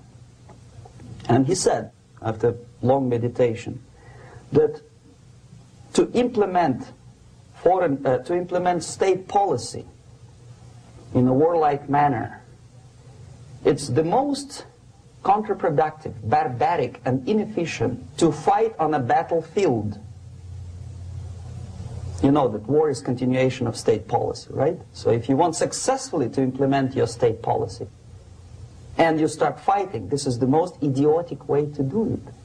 The highest art of warfare is not to fight at all, but to subvert anything of value in the country of your enemy, until such time that the perception of reality of your enemy is screwed up to such an extent that he does not perceive you as an enemy, and that your system, your civilization, and your ambitions look to your enemy as an alternative, if not desirable, then at least feasible. Better red than dead.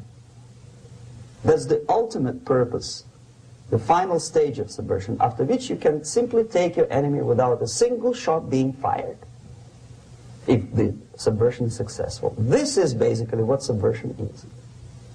As you see, not a single mentioning of blowing up bridges. Of course, Sun Tzu didn't know about blowing up bridges. Maybe there were not that many bridges at that time.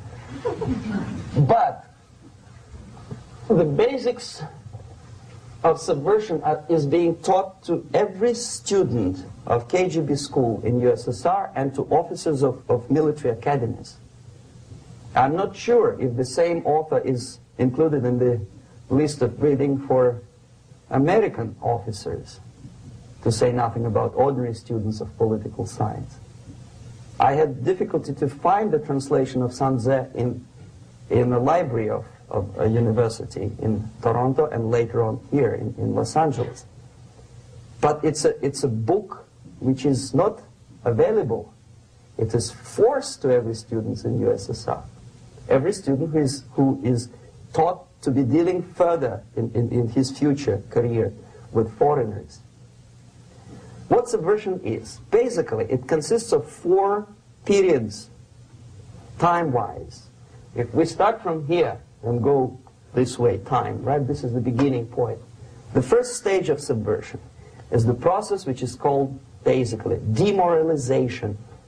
It says for itself what it is.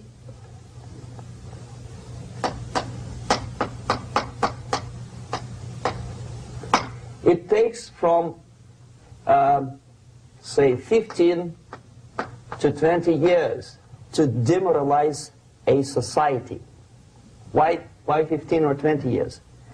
This is the time sufficient to educate one generation of students or children. One generation. One lifetime span of a person, a human being, which is dedicated to study, to shaping up the outlook, ideology, personality. No more, no less. Usually it takes from 15 to 20 years. What it includes? It includes influencing, or by various methods, infiltration, propaganda methods, direct contacts, doesn't really matter. I will describe them later. Of various areas where public opinion is formulated or shaped.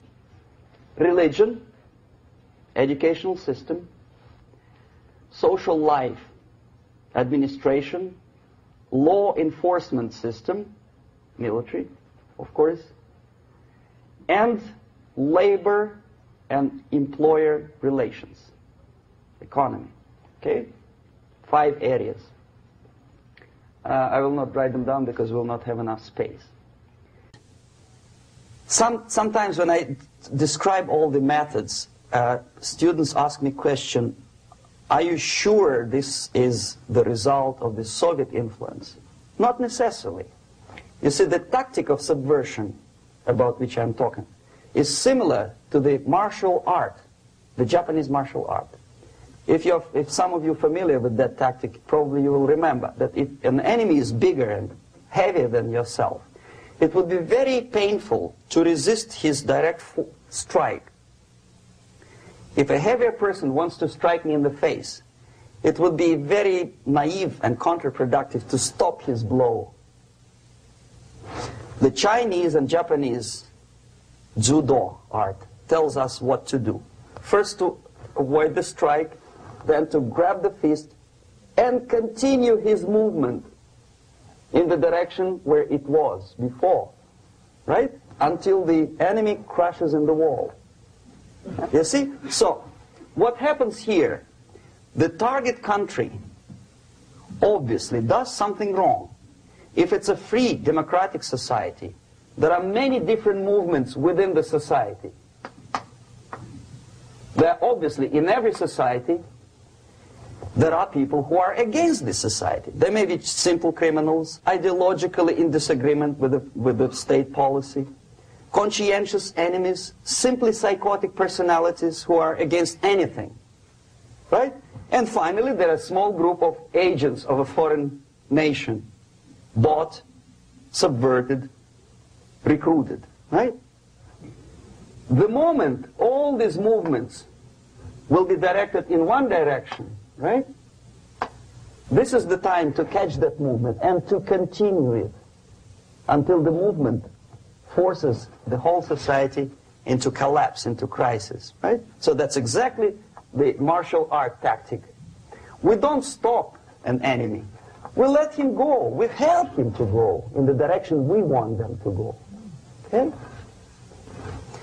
So, on the stage of demoralization, obviously there are tendencies in each society, in each country, which are going to opposite direction from the basic moral values and principles. To take advantage of these movements, to capitalize on them, is the main purpose of the originator of subversion. So we have religion, we have education, we have social life, we have power structure, we have labor relations, unions, and finally we have law and order. 1, 2, 3, 4, 5, 6. Okay? These are the areas of application of subversion. What it means exactly? In case of religion, destroy it, ridicule it, replace it with various sects, cults, which bring people's attention, faith, whether it is naive, primitive, doesn't really matter. As long as the basically accepted religious dogma is being slowly eroded and taken away from the supreme purpose of religion, to keep people in touch with the supreme being, that serves the purpose. Therefore, replace it, accepted, respected religious organizations with fake organizations. Distract people's attention from the real faith and attract them to various different faiths. Education. Distract them from learning something which is constructive, pragmatic, efficient. Instead of mathematics, physics, foreign languages, chemistry, teach them history of urban warfare, natural food, home economy, your sexuality, anything, as long as it takes you away. Okay? Social life. Replace traditionally established institutions and organizations with fake organizations. Take away the initiative from people. Take away the responsibility from naturally established links between individuals, group of individuals, and society at large, and replace them with artificially, bureaucratically controlled bodies. Instead of social life and friendship between neighbors, establish social workers institutions. People who are on payroll of whom? Society? No. Bureaucracy. The main concern of social workers is not your family, not you, not social relations between groups of people. The main concern is to get the paycheck from the government. What will be the result of their social work doesn't really matter. They can develop all kind of concepts to show to the government and to the people that they're useful. Okay. Away from the natural links. Power structure. Okay. The natural bodies of administration, which are traditionally either elected by people at large or appointed by elected leaders of society, are being actively substituted by artificial bodies. The bodies of people, groups of people, whom nobody elected. Never. As a matter of fact, most of the people don't like them at all, and yet they exist. One of such group is media. Who elected them? How come they have so much power?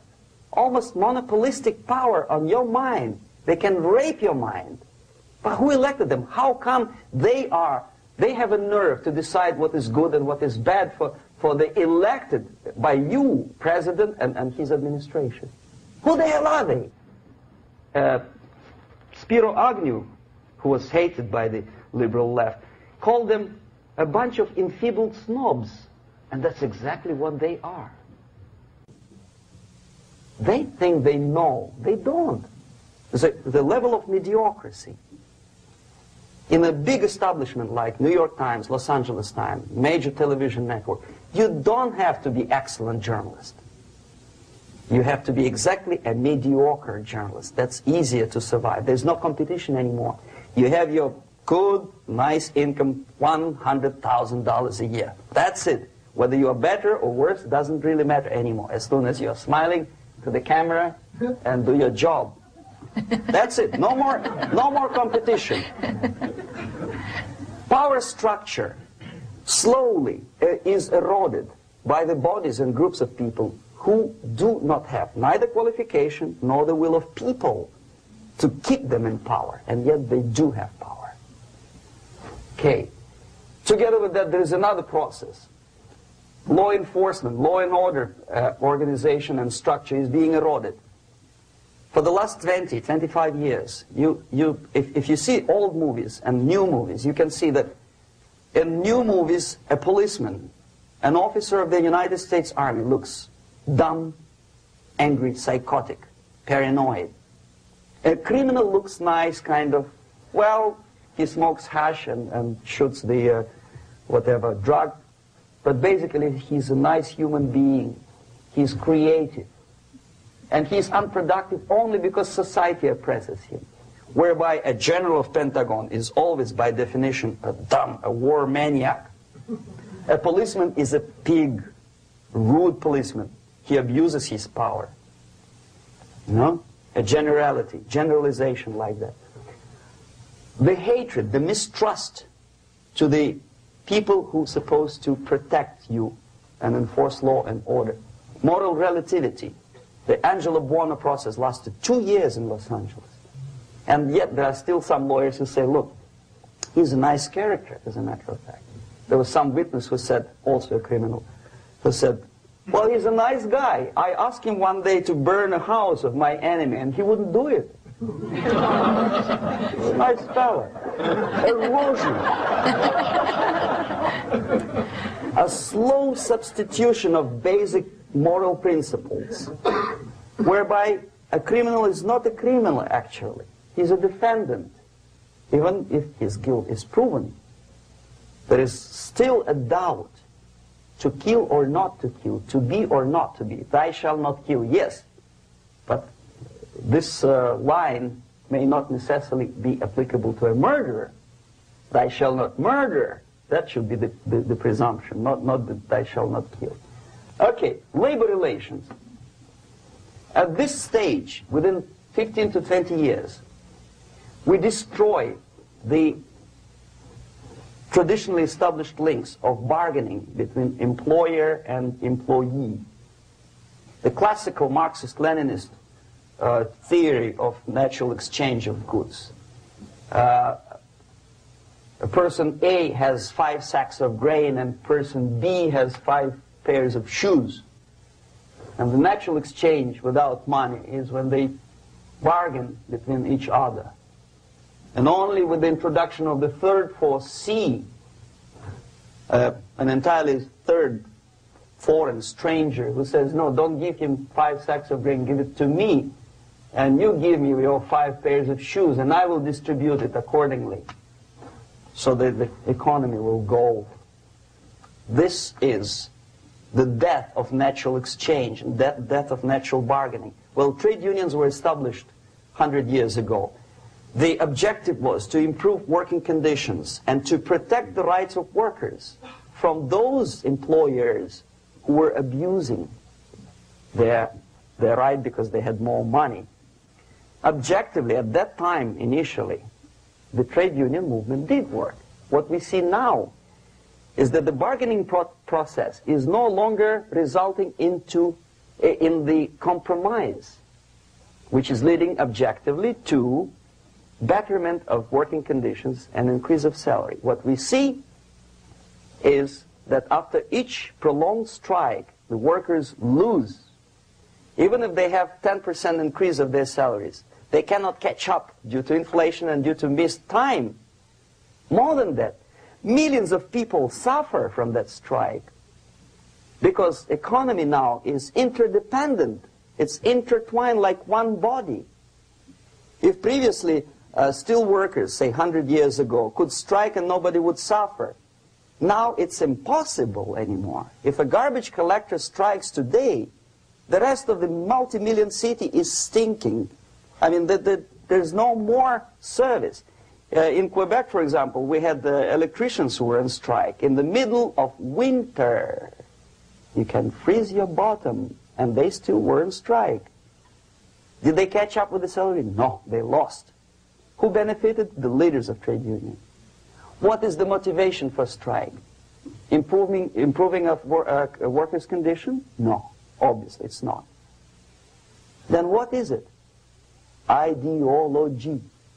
To prove to these capitalists. And the obedient horde of workers, like sheep, follow these people. And they cannot disobey. Why? Because if they do, you know what happens to them. Pickets, murders, shooting truck drivers by picketers. In Montreal, for example, I saw with my own eyes when I was correspondent of CBC International, Canadian Broadcasting Corporation, when the workers of aircraft factory destroyed computers and the equipment in the factory.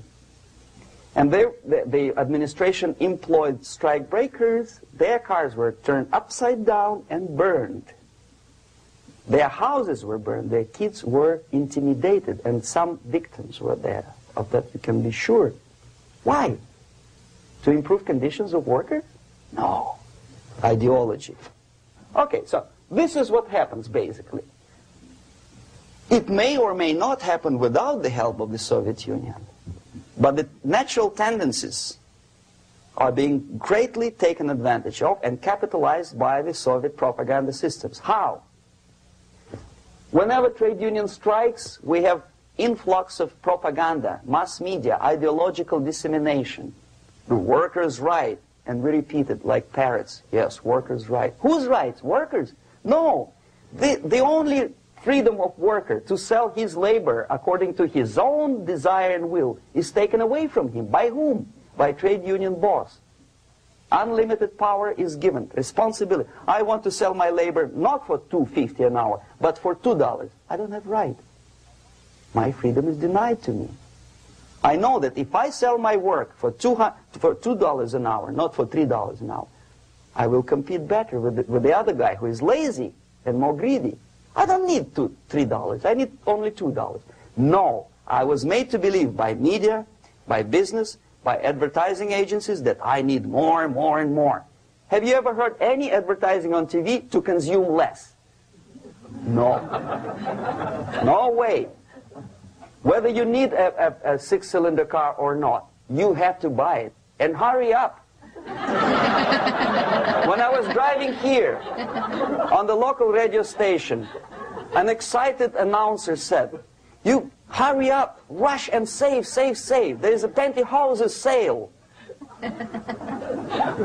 Save by buying more. See? Of course. It would be too naive to expect that KGB makes that advertising agency to do such a crazy commercial. No, of course not.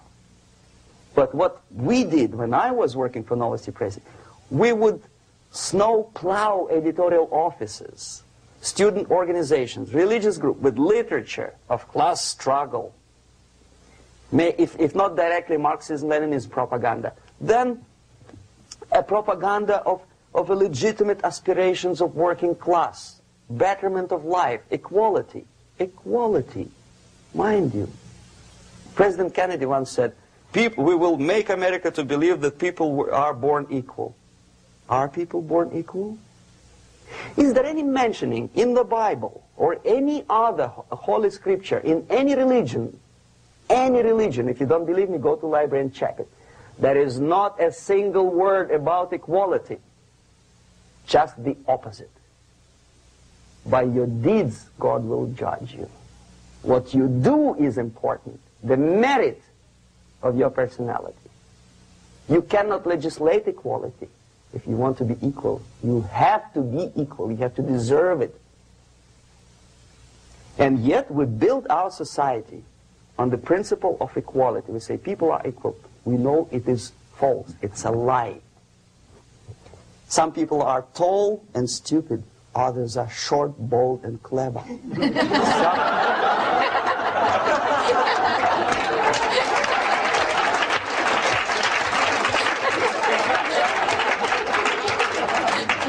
If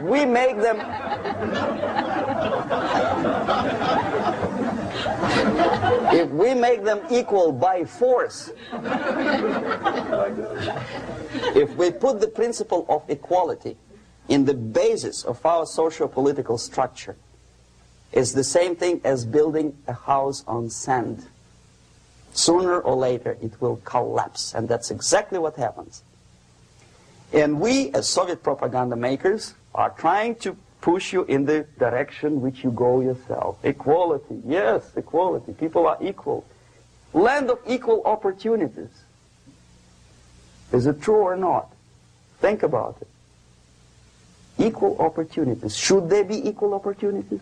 For me and for a lazy bastard who comes here from some other country and immediately registers as a welfare recipient benefits? I never received a single dollar. No, sorry, I did receive once. But I never applied for welfare. For the 13 years, I took any job. Security guard, journalist, taxi driver, anything. Well, I was restless, but some people don't like it. They immediately. So why should we have equal opportunities? Why? The equal opportunity to excel. Equal opportunity in equal circumstances, yes, but we know people are different. To excel, yes, provided we reach the same level of excellency, perfection, which is hypothetical, distant future. Yes, maybe. But we know perfectly well that even with the best intentions, people could not be equal. Why should we have equality in the, say, legal system? Myself, I'm considering myself a law-abiding citizen, and a person who comes here to rob and shoot, say, the United States administration under Carter imported thousands of Cuban criminals. They were non-criminals, yet they were accepted. Do you think it's fair if myself and my wife from Philippines, who work like a, excuse me, horse as a lab technician in a hospital, should have the same rights as a criminal from Cuba? Why? And yet we repeat as parrots, equality, equality, equality. And the Soviet propaganda system helps us to believe that equality is something which is desirable. Democracy, as it was established by fathers of this country, of this system in the last century, is not equality. It's the system where different people, unequal people, have a chance to survive and help each other in constant competition, in constant perfection, not in equality, which is superimposed from a godfather or nice person in Washington, D.C. And the absolute equality exists in Soviet Union, quote-unquote equality. Everybody is equal in dirt, except some people are more equal than the others in Politburo. So, the moment you bring a country to the point of almost total demoralization, when nothing works anymore, when you are not sure whether it is right or wrong, good and bad, but there's no division between evil and good, when even the leaders of church sometimes say, well, violence for the sake of justice, especially social justice, is justified in countries like Nicaragua, El Salvador, well, maybe Rhodesia, and we listen to them and say, yeah, probably it's true. Is it true? No, it is not true. Violence is not justified, especially for the sake of quote-unquote social justice introduced by Marxist-Leninists, that is my former colleagues from Novosti Press Agency. Okay, so we reached that point. The next step is destabilization.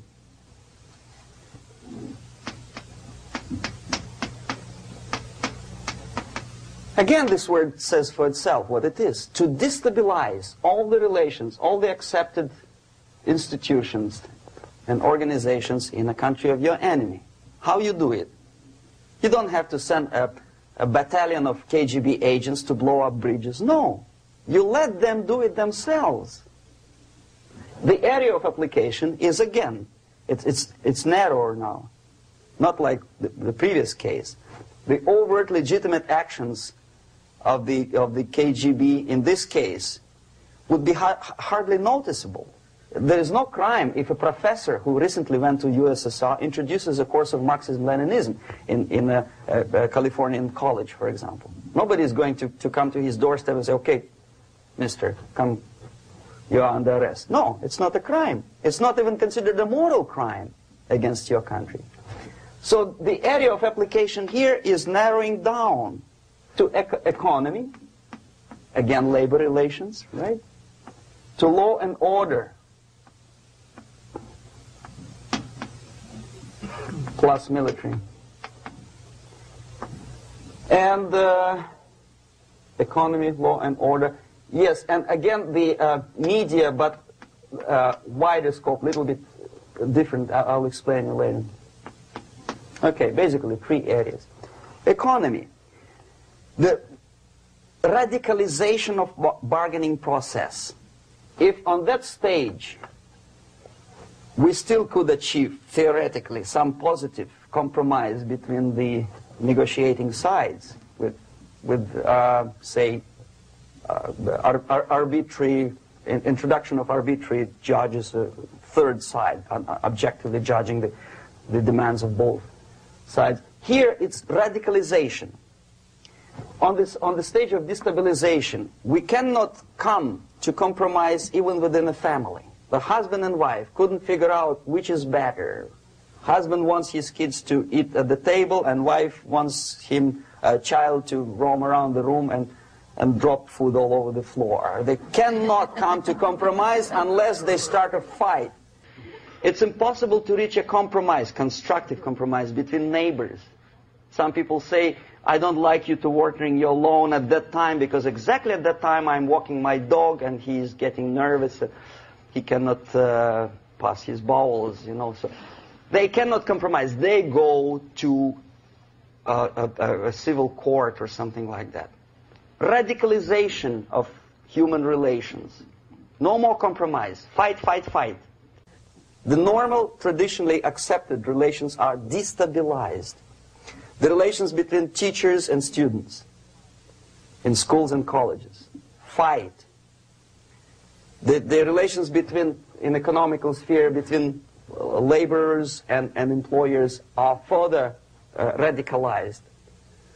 No more acceptance of the legitimacy of demands of workers. Unlike Japanese, with the theory Z, if you ever heard about it, where the workers are involved in decision-making process, therefore they don't have moral incentive to fight their bosses. In the United States, it's just the opposite. The harder is the fight, the better. The more heroic they look. When the Greyhound network was on strike recently, the correspondents of local TV networks all over the United States were approaching the strikers, and they say, oh yes, we are doing something nice. They look like heroes and they were proud. There was some family, the husband was bus driver.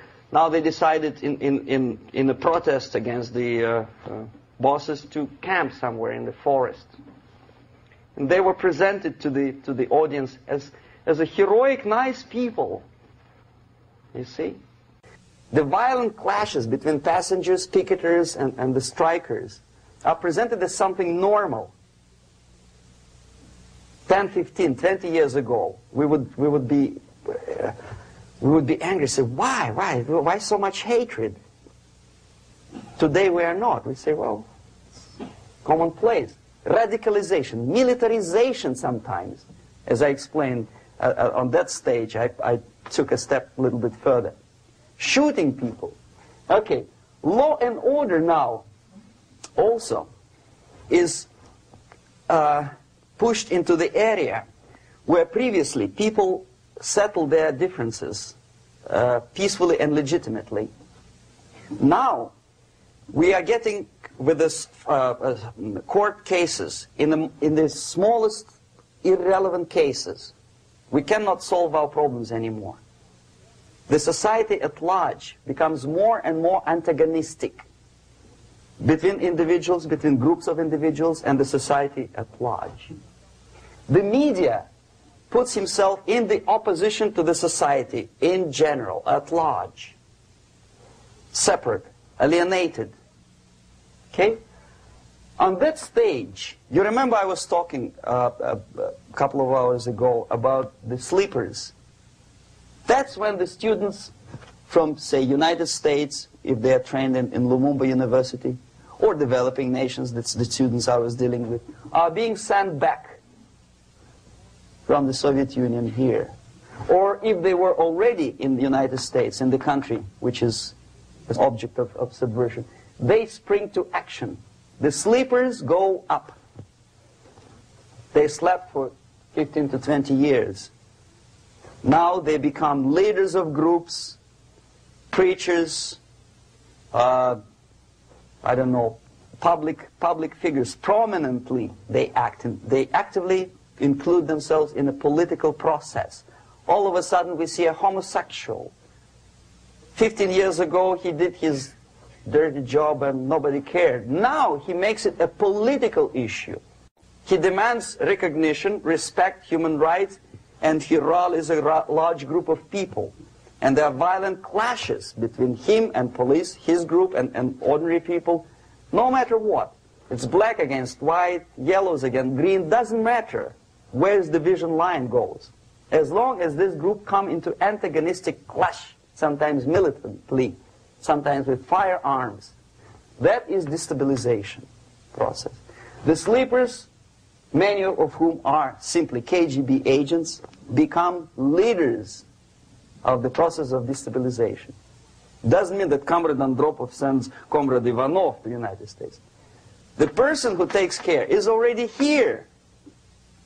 He is a respected citizen of the United States. Sometimes he gets money from various foundations for his legitimate struggle for, I don't know, human rights, women's rights, kid lib, prison lib, whatever. There are sympathetic Americans who donate their money to him.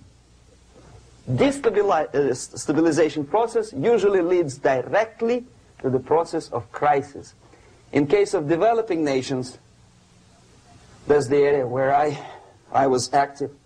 The process starts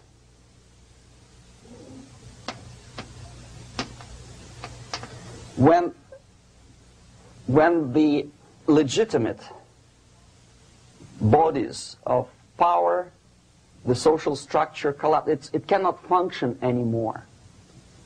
So instead, we have artificial body injected into society, such as non-elected committees. You remember I was talking about them here.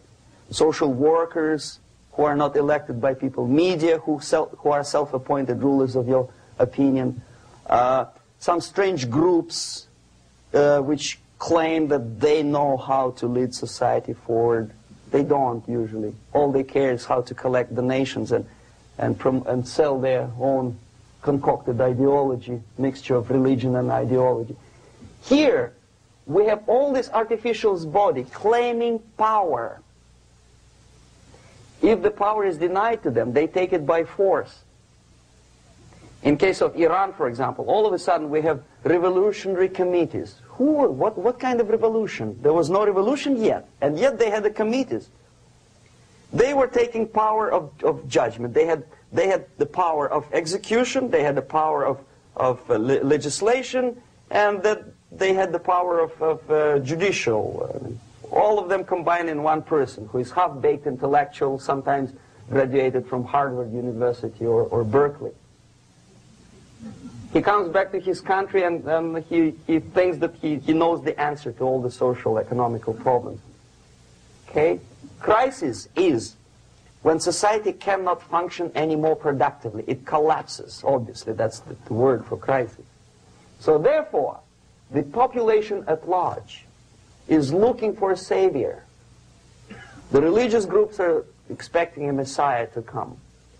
The workers say, we have family to feed.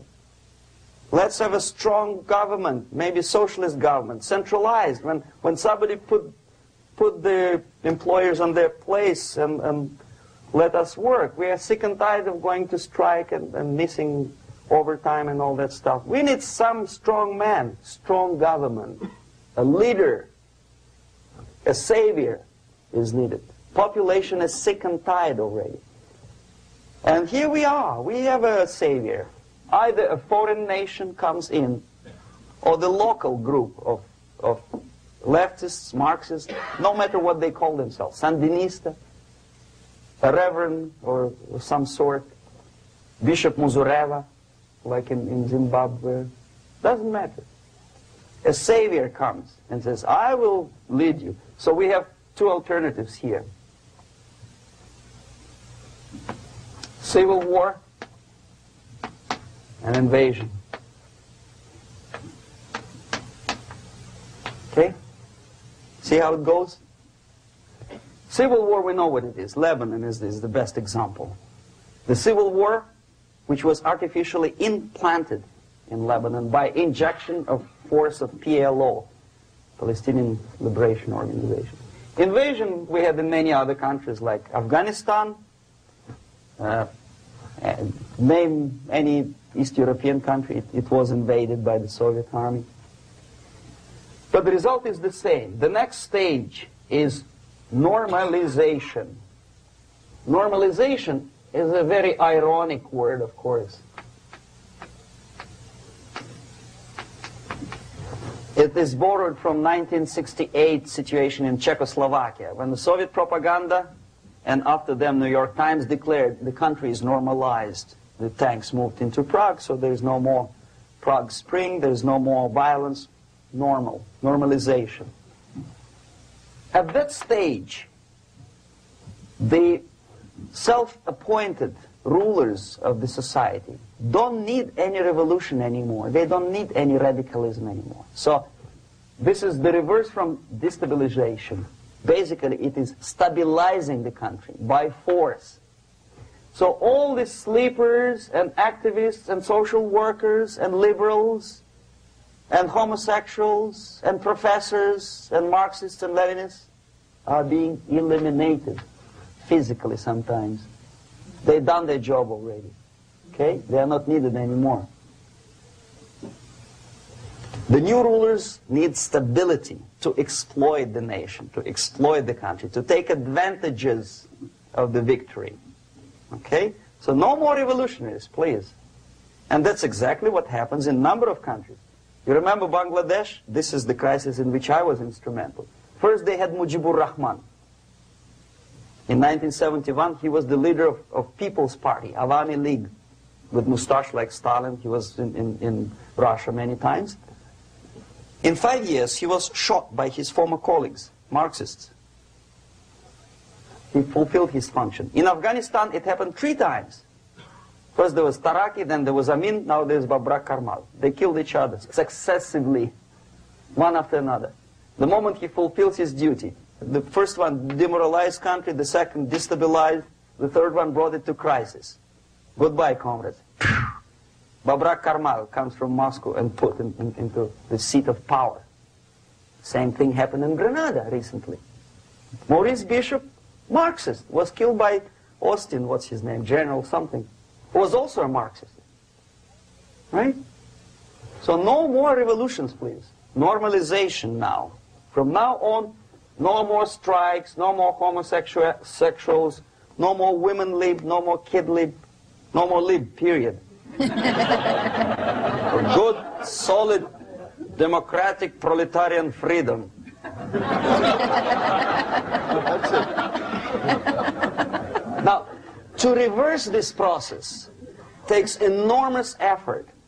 When today, United States had to invade Grenada to reverse the process of subversion. Some people say, boy, this is not good, it's not kosher to invade the beautiful country, island of Grenada. Well, why didn't you stop the process here, when Grenada was just approached by leftists? Why not to prevent Maurice Bishop to come in power in the first place? Did Grenadians want him? Very questionable. They didn't know who was Maurice Bishop in the first place. He came to power by coup d'etat himself. Okay? No, we let the situation develop further and further and further until the crisis and normalization very soon. And then the United States decided to invade country, discovering that the country was absolutely a military base for the Soviet Union. Of course it's a drastic measure. Of course it's a pity that Marine Corps had to lose, what, 17 lives. Very bad. Why not to stop the process before it comes to crisis? Oh no, intellectuals will not let you. It's interference into domestic affairs. They are very careful not to let American administration to interfere in domestic affairs of Latin American countries. They don't mind Soviet Union interfere in these affairs. Okay. So to reverse this process, from here, it takes only and always military force.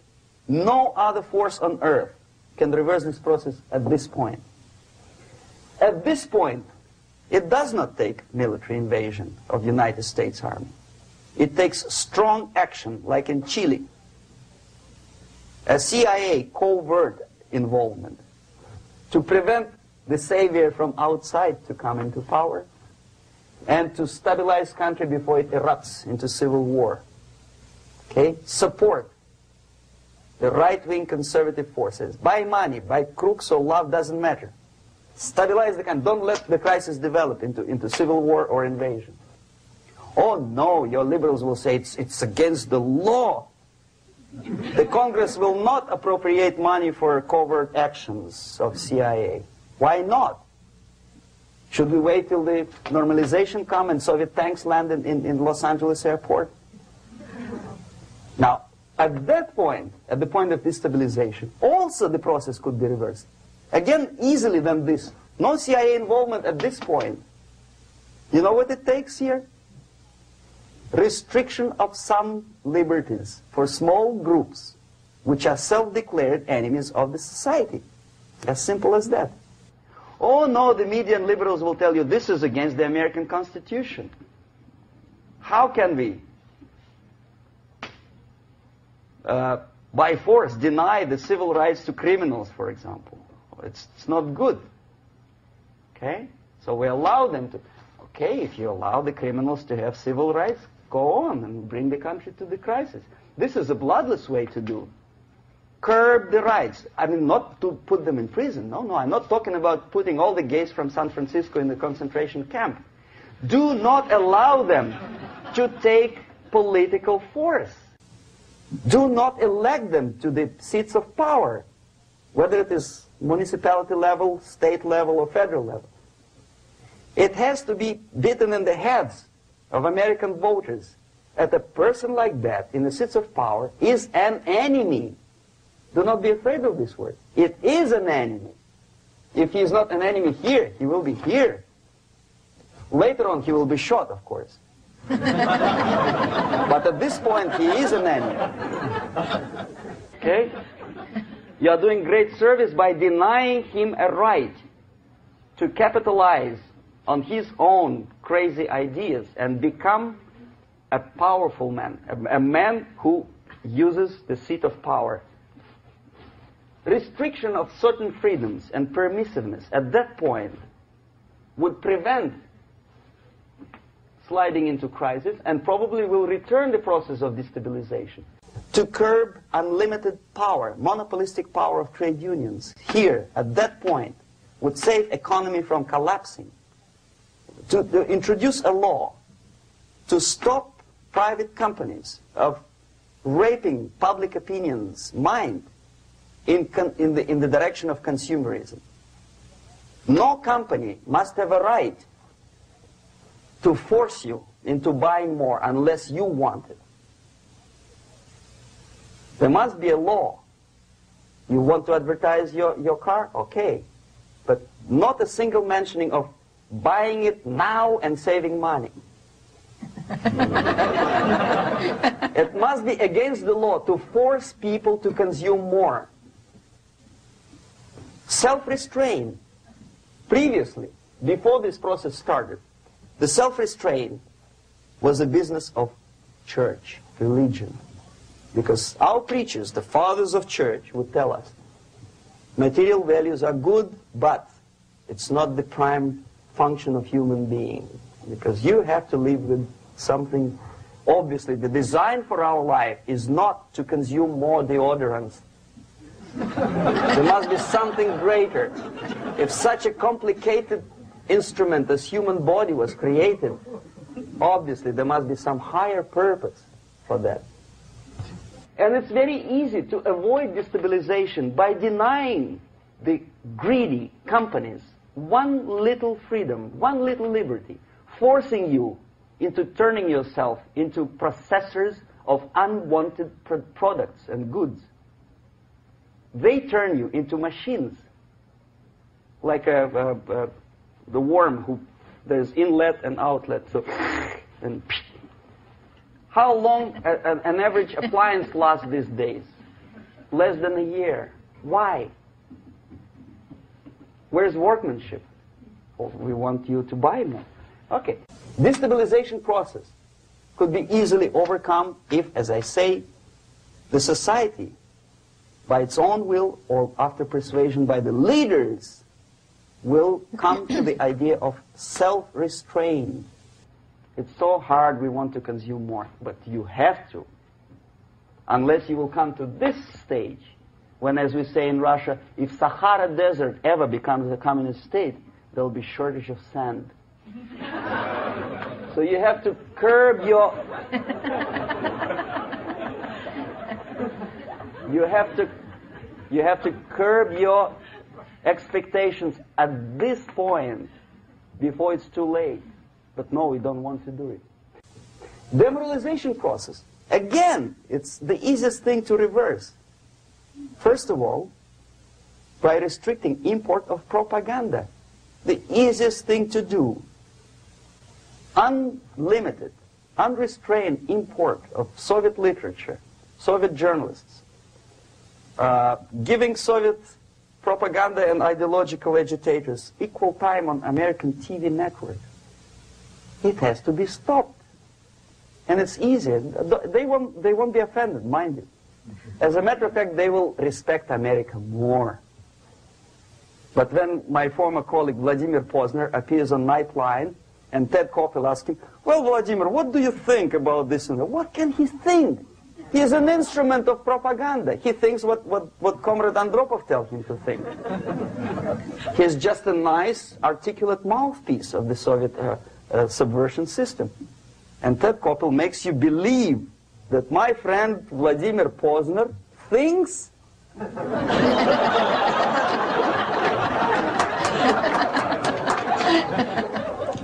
the process of demoralization may not have started at all if at that point the country, which is a recipient of subversion, actively, not violently, but actively, prevents importation of foreign ideology. I don't want America to follow the pattern of ancient Japan.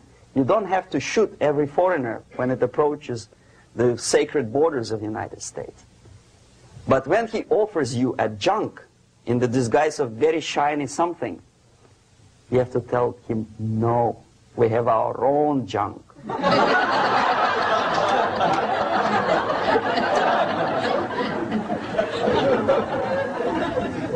If at that point the society is strong, brave, and conscientious enough to stop importation of ideas which are foreign, then the whole chain of events could be prevented. Recently I've been to Philippines, and I was shocked how in big cities like Manila, children listen to deafening music. A melodious nation with long traditions of good, nice ethnic music, introduced by Spanish long time ago, maybe 2 centuries, 3 centuries ago, I don't remember how long. All of a sudden listen to musical garbage, blasting their radios at full blast, at full volume. Why? In India, I spent many years watching the reactions of Indians walking out of movie theaters after seeing Hollywood production. They couldn't figure out why Americans are so wasteful. They smash their cars, their shiny cars, every 5 minutes. How come they shoot each other for $500,000? Is it true that they're so obsessed with sex? Can you imagine showing a movie where each 5 minutes there's a copulation on the screen to a country like India with long tradition of respect to these private matters, or to Pakistan, And United States expect these people to respect you? No way. Oh yes, they will see the movie. They'll pay 5 rupees to see that garbage. But they walk out and will tell their kids, don't respect Americans. Don't be like Americans. See? So, the process of demoralization could be stopped right here, both as an expert and as an import. And that takes one step, one very important thing to do. You don't have to expel all the KGB agents from Washington, D.C. The most difficult and at the same time the simplest answer to the subversion is to start it here and even before, by bringing back the society to religion, something that you cannot touch and eat and put on yourself, but something that rules society and makes it move and preserve it. A Soviet scientist, Shafarevich, who has nothing to do with religion, he is a computer scientist, did a very intensive research on the history of socialist countries. He calls socialist or communist any country with a centralized economy and a pyramidal style of power structure. And he discovered, actually he didn't discover it, he just brought to attention of his readers, that civilizations like Mohenjo-Daro in the river Indus area, like Egypt, like Maya, Incas, like Babylonian culture, collapsed and disappeared from the surface of Earth. The moment they lost religion, as simple as that, they disintegrated. Nobody remembers about them anymore. Well, distantly. So, the ideas are moving society and keeping mankind as a society of human beings, intelligent, moral agents of God. The facts, the truth, the exact knowledge may not. All the sophisticated technology and computers will not prevent society from disintegrating and eventually dying out. Have you ever met a person who would sacrifice his life, freedom, for the truth like that? This is truth. I never met a person who said, this is truth and I'm ready to shoot me. To defend the truth. Right? But millions sacrifice their life, freedom, comfort, everything for things like God, like Jesus Christ. It's an honor. Some martyrs in the Soviet concentration camp died. And they died in peace, unlike those who shouted, "Long live Stalin," knowing perfectly well that he may not live long. Something which is not material moves society and helps it to survive. And the other way around. The moment we turn into 2 by 2 is 4 and make it a guiding principle of our life, our existence, we die. Even though this is true, and this we cannot prove. We only can feel and have faith in it. So the answer to ideological subversion, strangely enough, is very simple. You don't have to shoot people, you don't have to aim missiles and Pershings and cruise missiles at Andropov's headquarters. You simply have to have faith and prevent subversion. In other words, not to be a victim of subversion. Don't try to be a person who in judo is trying to smash your enemy and being caught by your hand. Don't strike like that. Strike with the power of your spirit and moral superiority.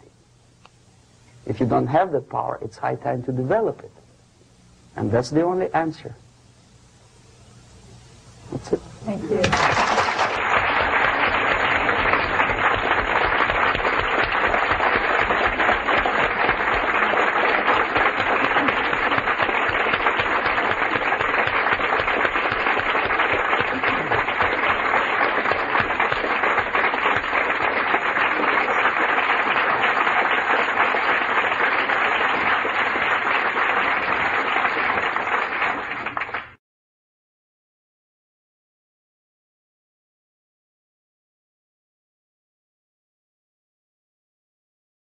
the basic methods are not that much different from activities of any public relation officer from any big company. Say Coca-Cola, I bet. They have their own department of public relations and press relations.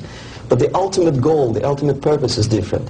If Coca-Cola wants to make profit and to sell more Coca-Cola to nations of the world, the Soviet Union, the ultimate purpose of the Soviet system is not to sell anything, least of all ideology, is to destroy the civilization on which the affluence and freedom based, and replace it with a system of total control over life of human beings, the system of total exploitation. That's the ultimate purpose. My specific measures, which I was forced to do, unwillingly of course, but I had to do them just to promote myself further and further, is bribery, corruption, befriending politicians, members of parliament, influential scholars, members of civil service, businessmen. In other words, anyone who has anything to do with shaping of public opinion in the interests of the Soviet foreign policy. That would include a long process which sometimes is unnoticeable to an average person. It's a long-term process which is called ideological subversion. It's unnoticeable as movement of a small hand of a clock. You know it's going around, but even if you watch it intensely, you don't see the movement. The eventual result is befriending these people and trying to get them involved in the activity in the interests of the Soviet foreign policy. The immediate impulse when I learned that the Soviet Embassy, Department of Research and Counter-Propaganda, of which I was a deputy chief, is engaged neither in research nor in counter-propaganda. It is a department which is compiling information of private nature on individuals divided in two groups, good boys and bad boys. The sympathetic people were promoted in media and public life. The people who were opposed to the Soviet foreign policy were blackwashed, blackmailed, and destroyed, first morally and sometimes physically too. Understanding of what I was doing came to me when I looked through a press release of United States Information Service describing an incident in a South Vietnamese city of Hue, captured by communists from Hanoi for 48 hours. Then it was recaptured by United States and South Vietnamese armies, and to their horror they discovered that within 2 nights the communists could manage to round up more than 15,000 people and execute them.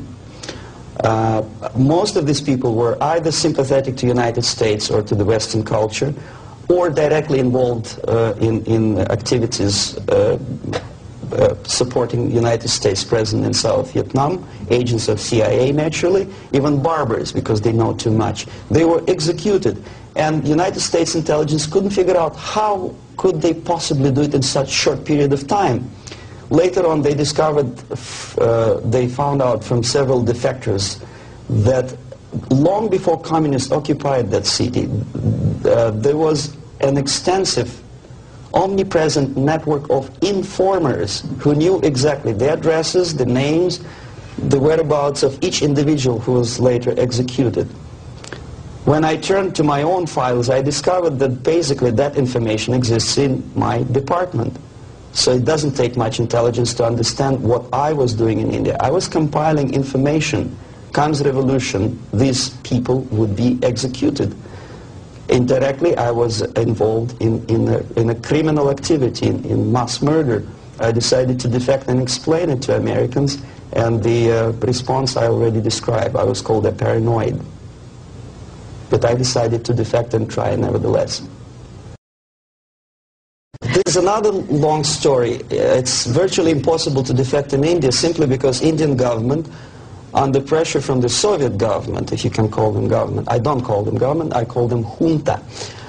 They adopted a law as early as in 61 or 62, after Stalin's daughter defection especially. That law states that no embassy, no foreign legation on the territory of Indian Republic has the right to extend political asylum to any defector from any country, which is very it's a masterpiece of hypocrisy. No other defector but a Soviet one needs a political asylum. If you are a Canadian or American, if you want to be nasty to your own government, the maximum you can do is just to pick up a phone and make a dirty phone call to your ambassador. Buy yourself a ticket and get lost. What happens to a Soviet defector under that law? If I knock a door of United States Embassy, by that law, the American diplomats have to turn me back to the Indian police, and Indian police takes me back directly back to the Soviet embassy. And that's the end of my defection. So knowing that perfectly well, and having contacts both with Indian police and American media corps, I understood that the only way for me was to disappear for a while, and the best way I discovered was to mix with a group of hippies. Mind you, that was the time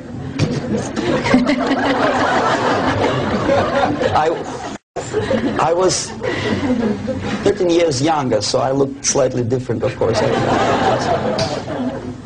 I studied so-called counterculture in India. Sometimes good, sincere young people who wanted to study Oriental mysticism and culture and religion, but most of them were simply easygoing individuals who were delighted with exotic life and the easiness with which they can purchase hashish and other drugs in India. And sometimes they traveled Indian subcontinent without any identification papers. So the best way to escape detection was to mix with the group of hippies and travel in India until the campaign in the media and in the police search will subside. All the newspapers in India carried my picture and announcement of the police that anyone coming forward with information about my whereabouts would receive 5,000 or 2,000 rupees. Knowing that perfectly well, I just walked India barefoot with beads and blue jeans, smoking hash and enjoying life.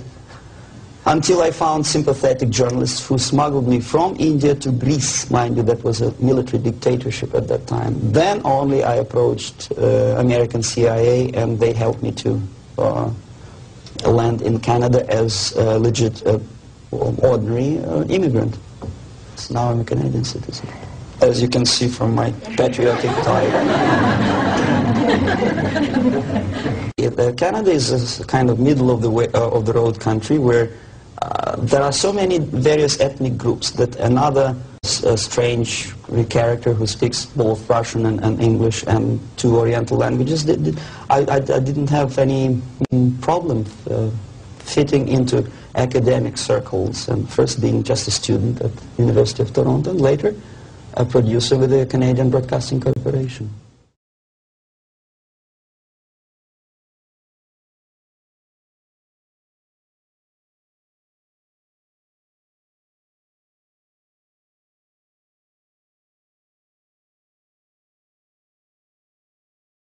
If it's a free, democratic society, there are many different movements within the society. There are obviously, in every society, there are people who are against this society. They may be simple criminals, ideologically in disagreement with the state policy, conscientious enemies, simply psychotic personalities who are against anything. Right? All these movements will be directed in one direction. Right? This is the time to catch that movement and to continue it until the movement forces the whole society into collapse, into crisis. We don't stop an enemy. We let him go. We help him to go in the direction we want them to go. Okay? Obviously, there are tendencies in each society, in each country, which are going to opposite direction from the basic moral values and principles. To take advantage of these movements, to capitalize on them, is the main purpose of the originator of subversion. So we have religion, we have education, we have social life, we have power structure, we have labor relations, unions, and finally we have law and order. 1, 2, 3, 4, 5, 6. Okay? these are the areas of application of subversion. What it means exactly? In case of religion, destroy it, ridicule it, replace it with various sects, cults, which bring people's attention, faith, whether it is naive, primitive, doesn't really matter. As long as the basically accepted religious dogma is being slowly eroded. Education. Distract them from learning something which is constructive, pragmatic. Teach them history of urban warfare, natural food, home economy, your sexuality, anything, as long as it takes you away. Okay? Social life. Replace traditionally established institutions and organizations with fake organizations. Take away the initiative from people. Take away the responsibility. Power structure. Okay.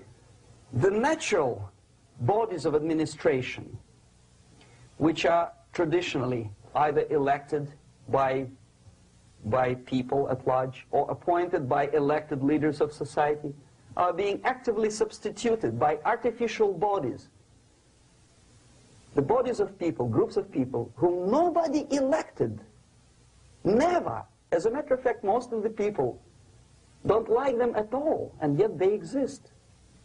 Do not have neither qualification nor the will of people to keep them in power, and yet they do have power. Okay. Together with that, there is another process. Law enforcement, law and order organization and structure is being eroded.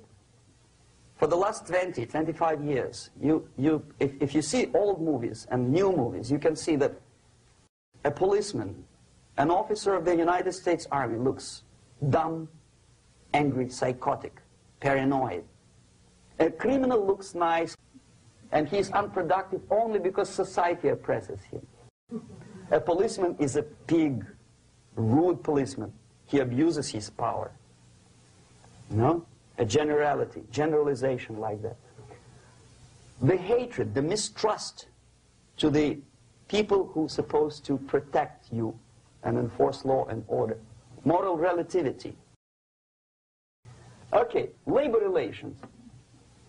At this stage, within 15 to 20 years, we destroy the traditionally established links of bargaining between employer and employee. Millions of people suffer from that strike because economy now is interdependent. It's intertwined like one body. What is the motivation for strike? Improving of workers' condition? No, obviously it's not. Then what is it? Ideology. To prove to these capitalists. And the obedient horde of workers, like sheep, follow these people. And they cannot disobey. Why? Because if they do, you know what happens to them? Pickets. Whenever trade union strikes, we have influx of propaganda, mass media, ideological dissemination. The workers' right. And we repeat it like parrots. Yes, workers' right. To reverse this process, do not elect them to the seats of power, whether it is municipality level, state level, or federal level. It has to be beaten in the heads of American voters that a person like that in the seats of power is an enemy. Do not be afraid of this word. It is an enemy. Strike with the power of spirit and moral superiority.